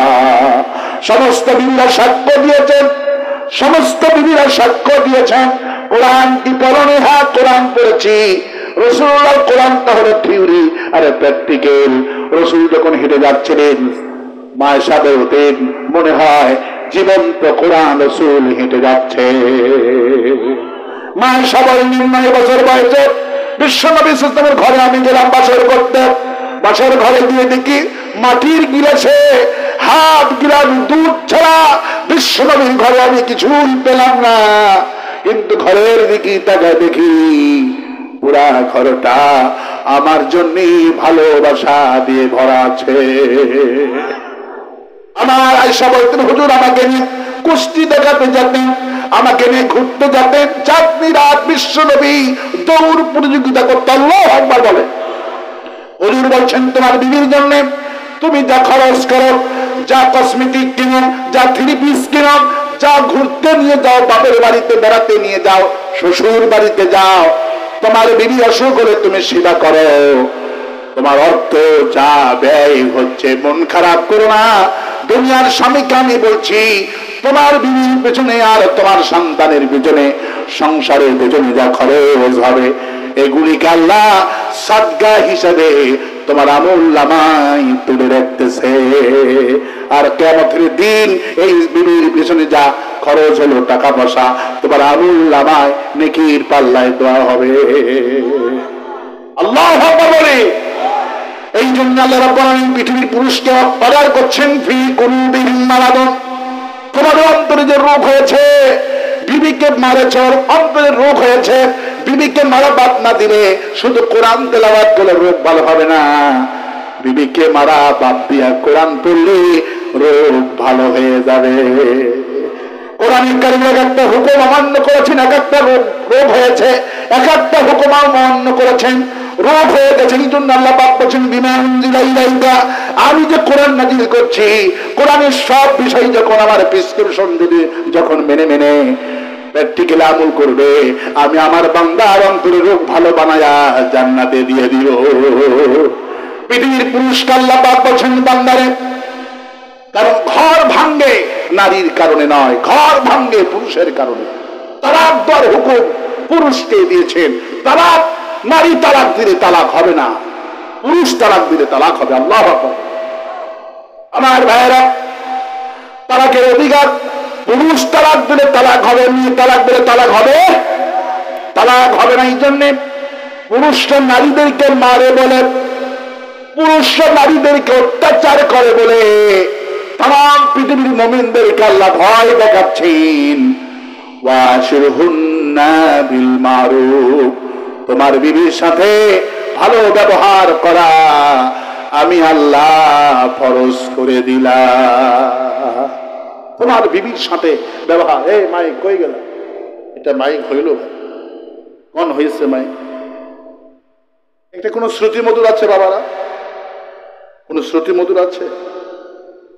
একটা আওয়াজ হচ্ছে শুধু, কিন্তু মাহফিল একটা শ্রুতি মধুর না একটা মাইকে। সেদিন ওই মাহফিলটা ভালো ছিল, এরা শুধু ওই বক্স দিয়ে একটা গ্যাঞ্জাম পাকাইছে, কোন শ্রুতি মধুর নাই। কথা বললে যে একটা সাউন্ড সিস্টেম হবে, জাপান সাউন্ড সিস্টেম লেগে রেখে দিচ্ছে নিশ্চয়ই খামাখা। জাপানে মাইক দেখছে চোখে, কথা বললে গুম গুম আওয়াজ হবে, কথা বলতে ইচ্ছা করবে, বাজে মাইক। প্রশংসা করলাম প্রথম থেকে, কিন্তু কাজ হইল শেষ ভালো যার সব ভালো। প্রথম কিন্তু মাইকেলের প্রশংসাই করছিলাম, কিন্তু শেষে পর্যন্ত দেখি যে আমার জীবনটাই বের করে দিচ্ছে। তারপরে দোয়া করছি, আমরা দোয়া করাই আমাদের ভুল কাজ। আল্লাহ মাইকালাকে কবুল করুক ইসলামের জন্য, কোন আমিন। আল্লাহ যেন ভালো করার তৌফিক দান করে, কোন আমিন। লোক যে কটা উঠে গেছে, এটার মূল কারণ ছিল মাইকের আওয়াজ স্পষ্ট নয়। যে কটা বসে আছেন আপনারা খাঁটি মাল, আর ভেজাল মালগুলো কয়েকটা উঠে গেছে, ঠিক কিনা? ওরা আওয়াজটা ভালো পেলে উঠতো না, আওয়াজটা একটু কম পেয়েছে। জি জি, আমি তো বলেছি বক্স দিলে প্রতিধ্বনি হবে, বক্স হলো কণ্ঠ বিকৃতি করে, আর হরিণ লাগবে। আমাদের আল্লামা সাইদি, আমি বলেছি বারবার যে আমাদের সাইদি হুজুর কখনো তাফসীর করেছেন এই বক্স ইউজ করতেন না, কোনো জনসভায় বক্স ইউজ হয় না, এই হরিণ ইউজ হয়। কিন্তু এই বক্সটা হলো কণ্ঠ বিকৃতি করে, কিন্তু এদের ব্যবসা হলো এই বক্স। এই বক্স কিয়ামত পর্যন্ত বাদ দিতে পারবে না, সারা বছরে গানে ভাড়া দেয়। এই জন্য তওবা করে নিলাম, গানে ভাড়া দেওয়া যাবে না। কেন বুঝলেন না? এই ব্যবসা হলো বক্সে হলো মূল ব্যবসা, সারা বছর গানে ভাড়া দেয়, আর মঞ্চ কন্ট্রোল করে এই বক্স দিয়ে, আর বাহিরে কন্ট্রোল করে মাইক দিয়ে, কিন্তু ওদেরকে বলতে হবে, বলেছি আমার মঞ্চ কন্ট্রোল করতে হবে এবং বাহিরে কন্ট্রোল হবে হরেন দিয়ে, মঞ্চ এটা দিয়ে নয়। কিন্তু প্রত্যেকটা মাইকালা এই বক্স দিয়ে কন্ট্রোল করে, এটা হলো সুবিধা এবং শর্টকাট। কিন্তু ওটাতে কন্ট্রোল করতে গেলে আরো ভারী ভারী ইঞ্জিন লাগবে, বুঝছেন? ওই হরেন দিয়ে ভেতরে কন্ট্রোল করতে গেলে ভারী ভারী ইঞ্জিন লাগবে, আর এটা দিয়ে যে কোনো দিয়ে এই বক্স কন্ট্রোল করা যায়। এই জন্য সুবিধার জন্য এটা করে তারা, মূল কথা হলো এটা। তারপরেও আমরা দোয়া করব, প্রত্যেকটি ব্যবসায়ী চায় তার ব্যবসা ভালো করতে, আমরা দোয়া করবো আল্লাহ পাক মাইকালাকে কবুল করে। বলি আমি, আমার ভাইয়েরা, আমার বন্ধুগণ, পুরুষরা স্বামীকে মারে বলে, পুরুষরা স্বামীকে, পুরুষরা স্ত্রীকে পিটাই বলে, তালাক দেয় বলে আল্লাহ পাক 1000 বছর আগে বলেছেন, শোনো পুরুষেরা, আমি তোমাদের রব, খালাকাল ইনসান, মানুষ সৃষ্টি করেছি আমি আল্লাহ, আর মানুষের কোথায় দুর্বলতা আছে, অক্ষমতা আছে, সব আমি আল্লাহ জানি, সবকে জানে। সেই জন্য আল্লাহ পাক বলেন, বান্দারে ওয়াশিরহুন্না বিল মারুফ, তোমার বিবির সাথে ভালো আচরণ করো, বিবির হাতে হাত দাও, হাতের গুনাহগুলি আমি আল্লাহ মাফ করে দিব। বিবির চোখে চোখ লাগাও, আল্লাহ আমি চোখের গুনাহ মাফ করে দিব। বিবির সাথে মুস্কি হাসি দিয়ে কথা বলো, ওয়াকুলু লিন্নাসি হুসনা, আল্লাহ পাক বলেন মানুষের সাথে হাসি মুখে কথা বলো, প্রতিবেশীর সাথে হাসি মুখে কথা বলো, রাগ করে কথা বলো না। যার সাথে যখন কথা বলবা হাসি মুখে কথা বলো। প্রত্যেকটা হাসির বিনিময়ে তোমার এই ঠোঁটটা লাগাবার খুলবা, প্রতিটি ঠোঁট খোলার বন্ধ করার মাঝে আমি প্রতিটি ঠোঁটের মুস্কিল হাসির বিনিময়ে একটা করে সদকার সওয়াব আমলনামায় দিয়ে দিব। সদকা কি? সদকা হলো আপনার কোন নিয়ত করেছেন, হায় আল্লাহ আমার ছেলেটা বিপদে পড়েছে, পরীক্ষায় যদি পাশ হয়ে যায় একটা ছাগল দিব। বিপদে যখনই পড়বেন ছাগল দিবেন, ছাগল ছাড়া সদকা হয় না।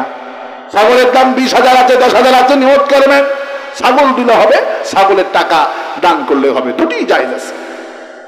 আল্লাহ পাক বলেন সদকা দাও, সদকা করলে বালা দূর করে দিব। আর সদকা ছাগল দিয়ে করতে হয়। আর রাসূল বললেন বিবির সাথে যদি হাসি মুখে কথা বলো, ভাইয়ের সাথে যদি হাসি মুখে কথা বলো, বান্দা আমি প্রতি ঠোঁটের হাসির বিনিময় আমি আল্লাহ সদকার সওয়াব আমলনামায় দিয়া দিব। আর আস্তে বললে ভালো হয় না?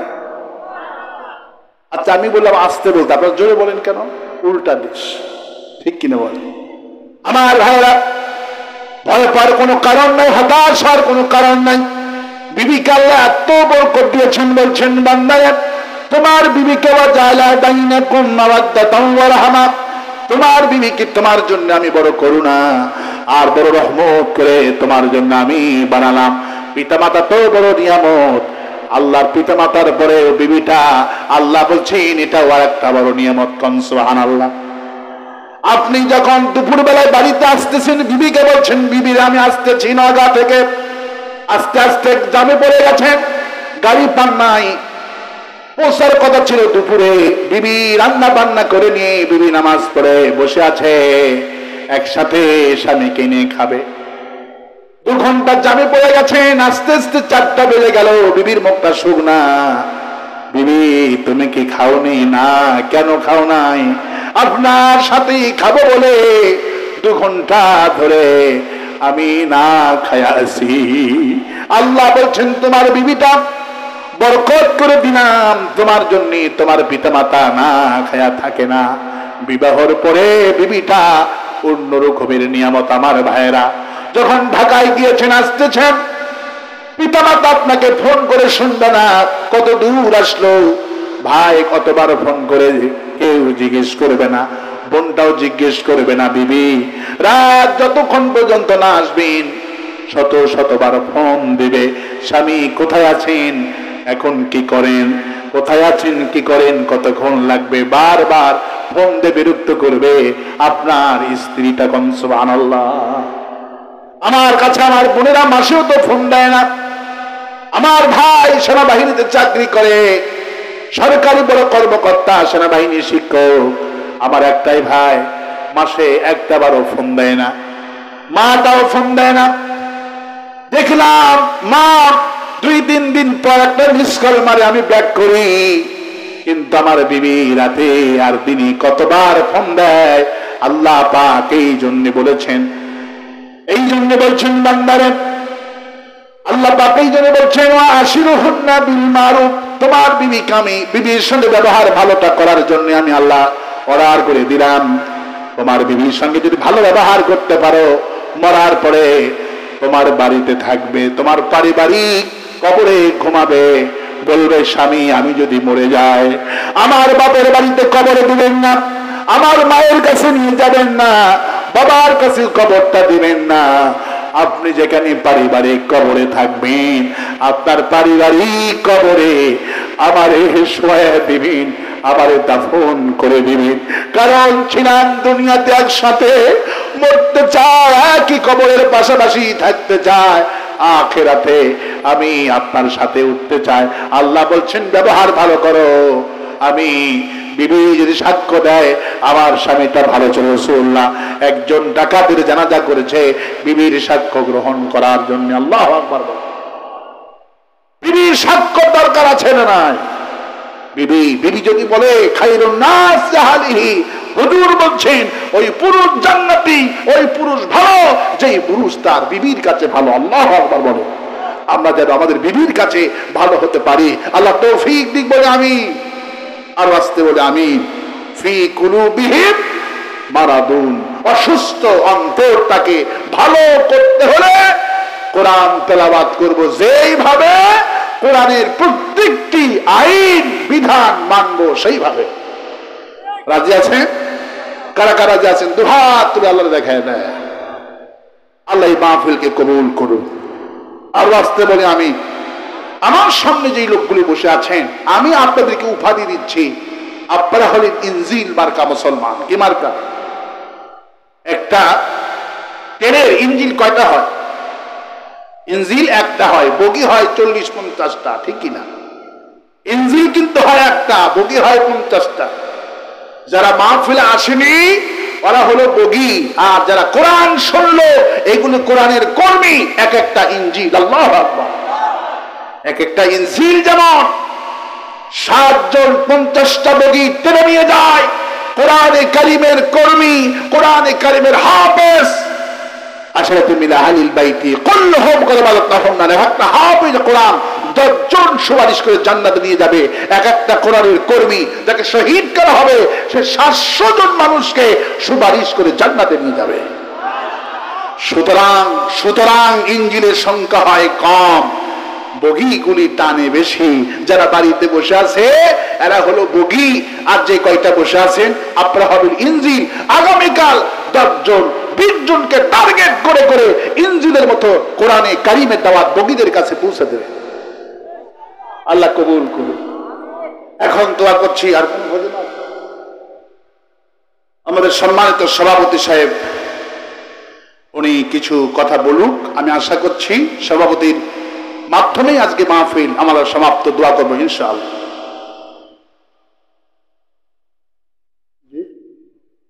আচ্ছা, উনি অনুমতি দিয়েছে দোয়া করার। আর কোন ঘোষণা থাকবে? আল্লাহুম্মা আমিন। রব্বানা যালামনা আনফুসানা ওয়া ইল্লাম তাগফির লানা ওয়া তারহামনা লানাকুনান্না মিনাল খাসিরিন। সবাই পড়েন রব্বানা যালামনা আনফুসানা ওয়া ইল্লাম তাগফির লানা ওয়া তারহামনা লানাকুনান্না মিনাল খাসিরিন। সবাই পড়েন রব্বানা যালামনা أنفسنا وإن لم تغفر لنا وترحمنا لنكونن من الخاسرين. হায় আল্লাহ, আমি তোমার একজন ছোট্ট নগণ্য গোলাম, কোরআনে কারীম থেকে আলোচনা করে ভিক্ষুকের মতো হাত উত্তোলন করেছি। হায় আল্লাহ, কোন প্রধানমন্ত্রীর কাছে হাত তুলি নাই, কোন খাজা বাবার দরবারে হাত তুলি নাই, হাত তুলেছি ওই বিশাল আকাশের মালিকের কাছে রব্বুল আলামিন। আমার আগে আলোচনা করেছেন আমার ছোট ভাই এলাকারই নগার কৃতি সন্তান মওলানা মুস্তাকিম বিল্লাহ আলোচনা করেছে। আল্লাহ, তুমি আমার ছোট ভাইয়ের কণ্ঠের মধ্যে কোরআনের নূর ঢেলে দিও। হায় আল্লাহ, আগামী দিনে জাতির রাহবার হিসাবে কবুল করো। জাহাঙ্গীর আলম কথা বলেছে, আল্লাহ তাকেও তুমি কোরআনের দায়ীল আল্লাহ বানায়া দিও। রব্বুল আলামিন, এই মাহফিলের যুবকেরা তরুণেরা হায় আল্লাহ ইচ্ছা করলে গান বাজনা করতে পারত, এরা তোমার কোরআন শোনার ব্যবস্থা করে দিয়েছে। হায় আল্লাহ, সেই সন্তানগুলি, যেই যুবকেরা কোরআন শোনার মানুষকে ব্যবস্থা করে দিল, এদের প্রত্যেককে তুমি বিলালের মতো মর্যাদাবান বানায় দিও, এদেরকে খাব্বাব বানায় দিও, এদেরকে আমির হামজা বানায় দিও। রব্বুল আলামিন, এদের প্রত্যেকটি সদস্যকে তুমি শহীদ আবু সাইদের মতো কবুল করো। এদেরকে যারা সাহায্য করলো, যে বড় বড় মুরব্বীরা যারা সহযোগিতা করলেন, আল্লাহ এই মুরব্বীদের হায়াত দারাজ করে দিও, এদের মর্যাদা আবু বকরের মতো বাড়াইয়া দিও। রব্বুল আলামিন, এই গ্রামটাকে কোরআনের গ্রাম হিসেবে তুমি কবুল করো। আলোচনায় তুমি যা খুশি হয়েছো, বিশ্বনবী মুহাম্মদ রাসূলুল্লাহ সাল্লাল্লাহু আলাইহি সাল্লামের রূহ মুবারকে সবে নজরটুকুন পৌঁছায় দাও। বিশেষ করে এখানে যারা আমিন আমিন বলছে, তার আব্বা জান হারালো, আমি তো জানি না, আমিও আব্বা হারাইছি। আব্বার কথা অনেক মনে পড়ে। আব্বার সঙ্গে যখন মসজিদে যেতাম, ইমাম সাহেব যখন দোয়া করতো, অনেক কথা বলতো, কাঁদতো না। যখন পিতা মাতার কথা বলতো, আব্বার দিকে তাকাতাম, আব্বার দাড়ি ভিজে ভিজে পাঞ্জাবির উপরে টপ টপ করে পানি পড়তো। আব্বাকে জিজ্ঞেস করতাম, আব্বা হুজুর কত কথা বলে কাঁদেন না, দাদার কথা বললে, দাদির কথা বললে এত কাঁদেন কেন? আব্বা আমাকে বললো, বাবা বুঝবা না, আরো বড় হও, আমি যেদিন মারা যাব সবার আগে দোয়া করছি, তোমার চোখে পানি এসে যাবে। বাবার কথা অক্ষর অক্ষরে পালন হলো। বাবা যেদিন মারা গেলেন, মাইকিং শুনে কান্না রাখতে পারলাম না। যখন প্রথম তাকবীরটা দিছি, আর কণ্ঠ দিয়ে আওয়াজ বাড়াই না। কবরে নামালাম, চোখ থেকে পানি কাফনের কাপড়ের উপর পড়ে গেল। হায় আল্লাহ, এমন নরম জায়গা তোমার হাবিব আমিনার কবরে দাঁড়ায়া চোখের পানি ফেলে কেঁদেছে। হুজুর বলল, সাহাবীরা রে, আমি আজকে দোয়া করবো আমিনার কবরে কেউ কাঁদবা না। আমার মা 5 বছর বয়সে আমার থুয়া এই জায়গাতে ঘুমায় গেছে, তোমরা কেউ কাঁদতে পারবে না। হুজুর দোয়া ধরেছেন, 10,000 সাহাবীর চোখের পানি দিয়া মরুভূমি গুলি ভিজে ভিজে যেতেছে। হুজুর দোয়া শেষ করে বললেন, আমি না বলেছি কেউ কাঁদবা না, কেন কান্না? সাহাবীরা বলে, হুজুর রাসূলুল্লাহর চোখ কি ভিজা দেখলে আমরা চোখ শুকনা রাখতে পারি? আপনি কেন কেঁদেছেন? হুজুর বলল, আমি ভেবেছিলাম কাঁদবো না, মা আমিনার কবরে যখন দাঁড়ালাম আর আমি নবী না কান্দা পারি নাই। হায় আল্লাহ, তোমার নবী পর্যন্ত এই নরম জায়গাটার কথা মনে করে কেঁদেছে। হায় আল্লাহ, আমাদেরকে মানুষ করার জন্য, লেখাপড়া শিখাবার জন্য রাত দিন আমার বাবা ব্যবসা করতো। জীবনে ভালো স্যান্ডেল পরেন নাই, ভালো টুপি কেনেন নাই, দামি পাঞ্জাবি গায়ে দেয় নাই। আমাদের জন্য টাকা যোগান দিতে দিতে বাবা পাগলের মতো হয়ে গেছিল। হায় আল্লাহ, আমাদেরকে মানুষ করার জন্য, আলিম বানানোর জন্য মাথার ঘাম পায়ে ফেলে আমাদের ভালাইয়ের জন্য রাত দিন বাবা ছুটত ব্যবসার পিছনে। আল্লাহ, বাবা টাকার পিছনে ছুটতে গিয়া ঠিক মতো নামাজ আদায় করতে হয় তোমা পারিনি। আল্লাহ, আমার বাবা তেরে আসামি বানায় না। হায় আল্লাহ, আমাদের মা যার পেটে 10 মাস ছিলাম, রব্বুল আলামিন ডেলিভারির সময় কত কষ্ট পেয়েছে আমার মা। বালতি বালতি রক্ত মায়ের শরীর থেকে চলে গেল। রব্বুল আলামিন এই প্রচন্ড ঠান্ডার দিনে পেশাব করে সব ভিজাইয়া দিনা, মা ভিজা জায়গাতে নিজের পিঠটা দিয়া বুকের ওপর করে গরম করে রাত ভর আমাকে চেপে ধরে রেখে দিয়েছে। সারাটা দিন খাওয়ার সময় যখন মা প্রচন্ড ক্ষুধা নিয়ে আমাকে কোলে নিয়ে খেতে বসলো, পায়খানা করে দিলাম, সবাই গন্ধ বলে আমার থেকে দূরে চলে গেল, মা গেলেন না। মা শত চুমা দিয়া হাতটা ধুয়া আমাকে নিজ হাতে পায়খানা পরিষ্কার করে দিয়া আবার খেতে বসলো। মা একটা দুইটা দিন নয়, কোনো দিন 20 বার 30 বার 15 বার করে আমি পায়খানা করেছি, আর মা নিজ হাতে সাফ করেছে। হায় আল্লাহ, ওই মা যদি দুনিয়া থেকে বিদায় হয়ে গেল, মাবুদ মায়ের কবরটা জান্নাতের বাগান বানায়া দাও। রব্বির হামহুমা কামা রব্বায়ানি সগীরা। সবাই পড়েন রব্বির হামহুমা কামা রব্বায়ানি সগীরা। হায় আল্লাহ, মা বাপ যাদের বেঁচে হায়াতটা দারাজ করে দিও, তাদের খেদমত করে তোমার জান্নাত অর্জনের তৌফিক দিয়া দিও।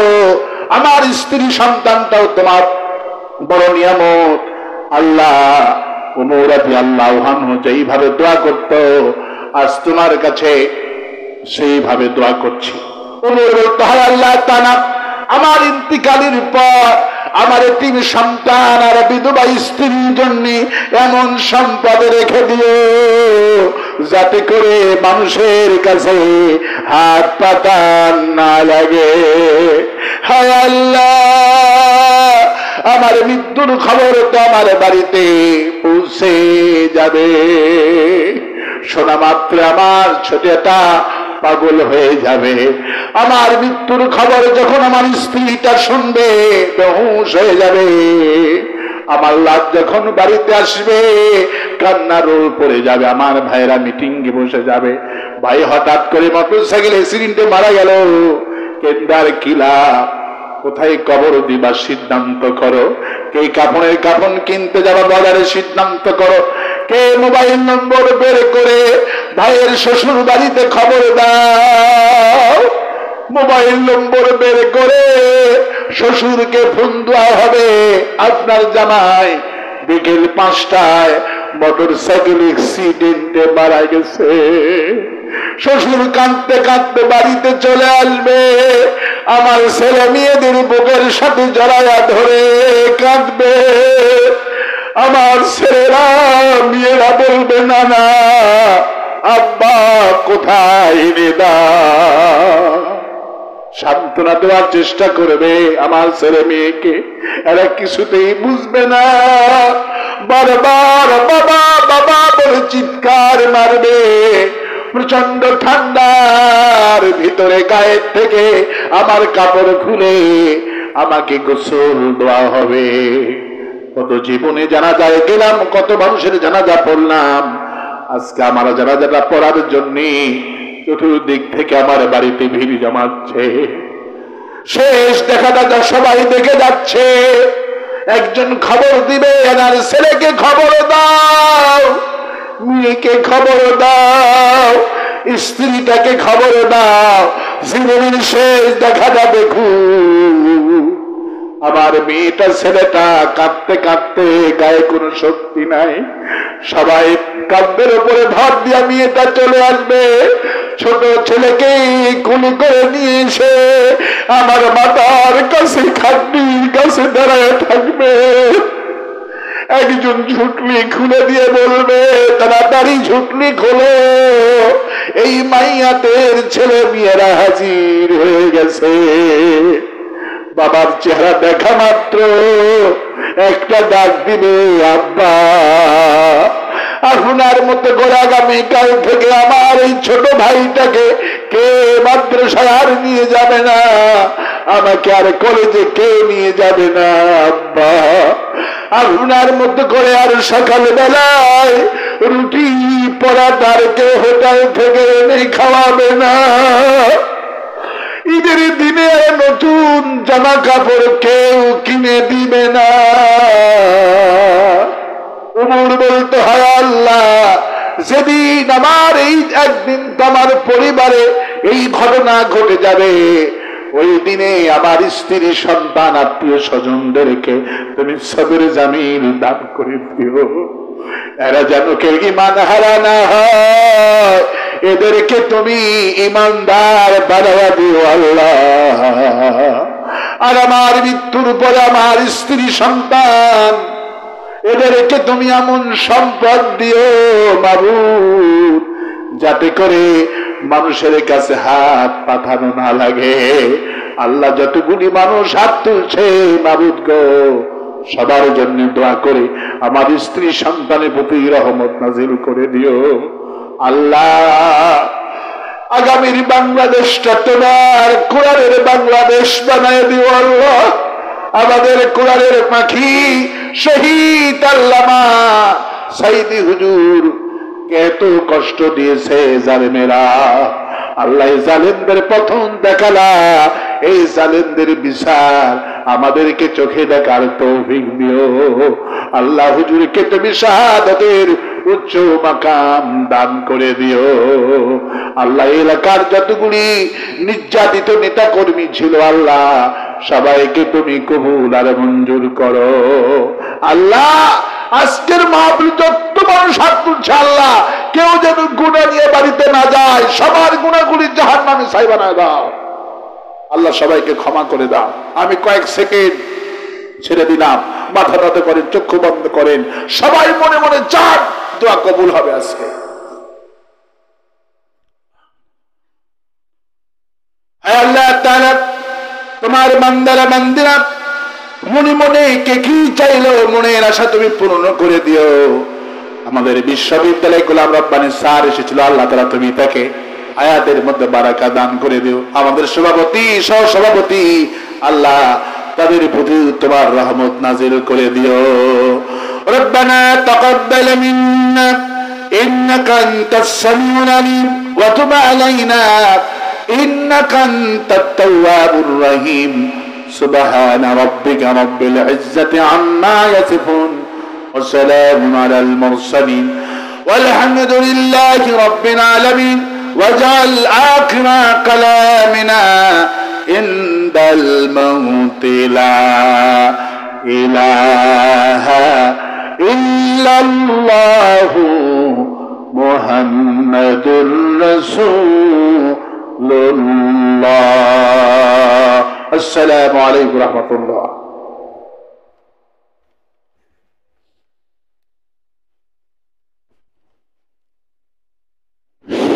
الحمد لله.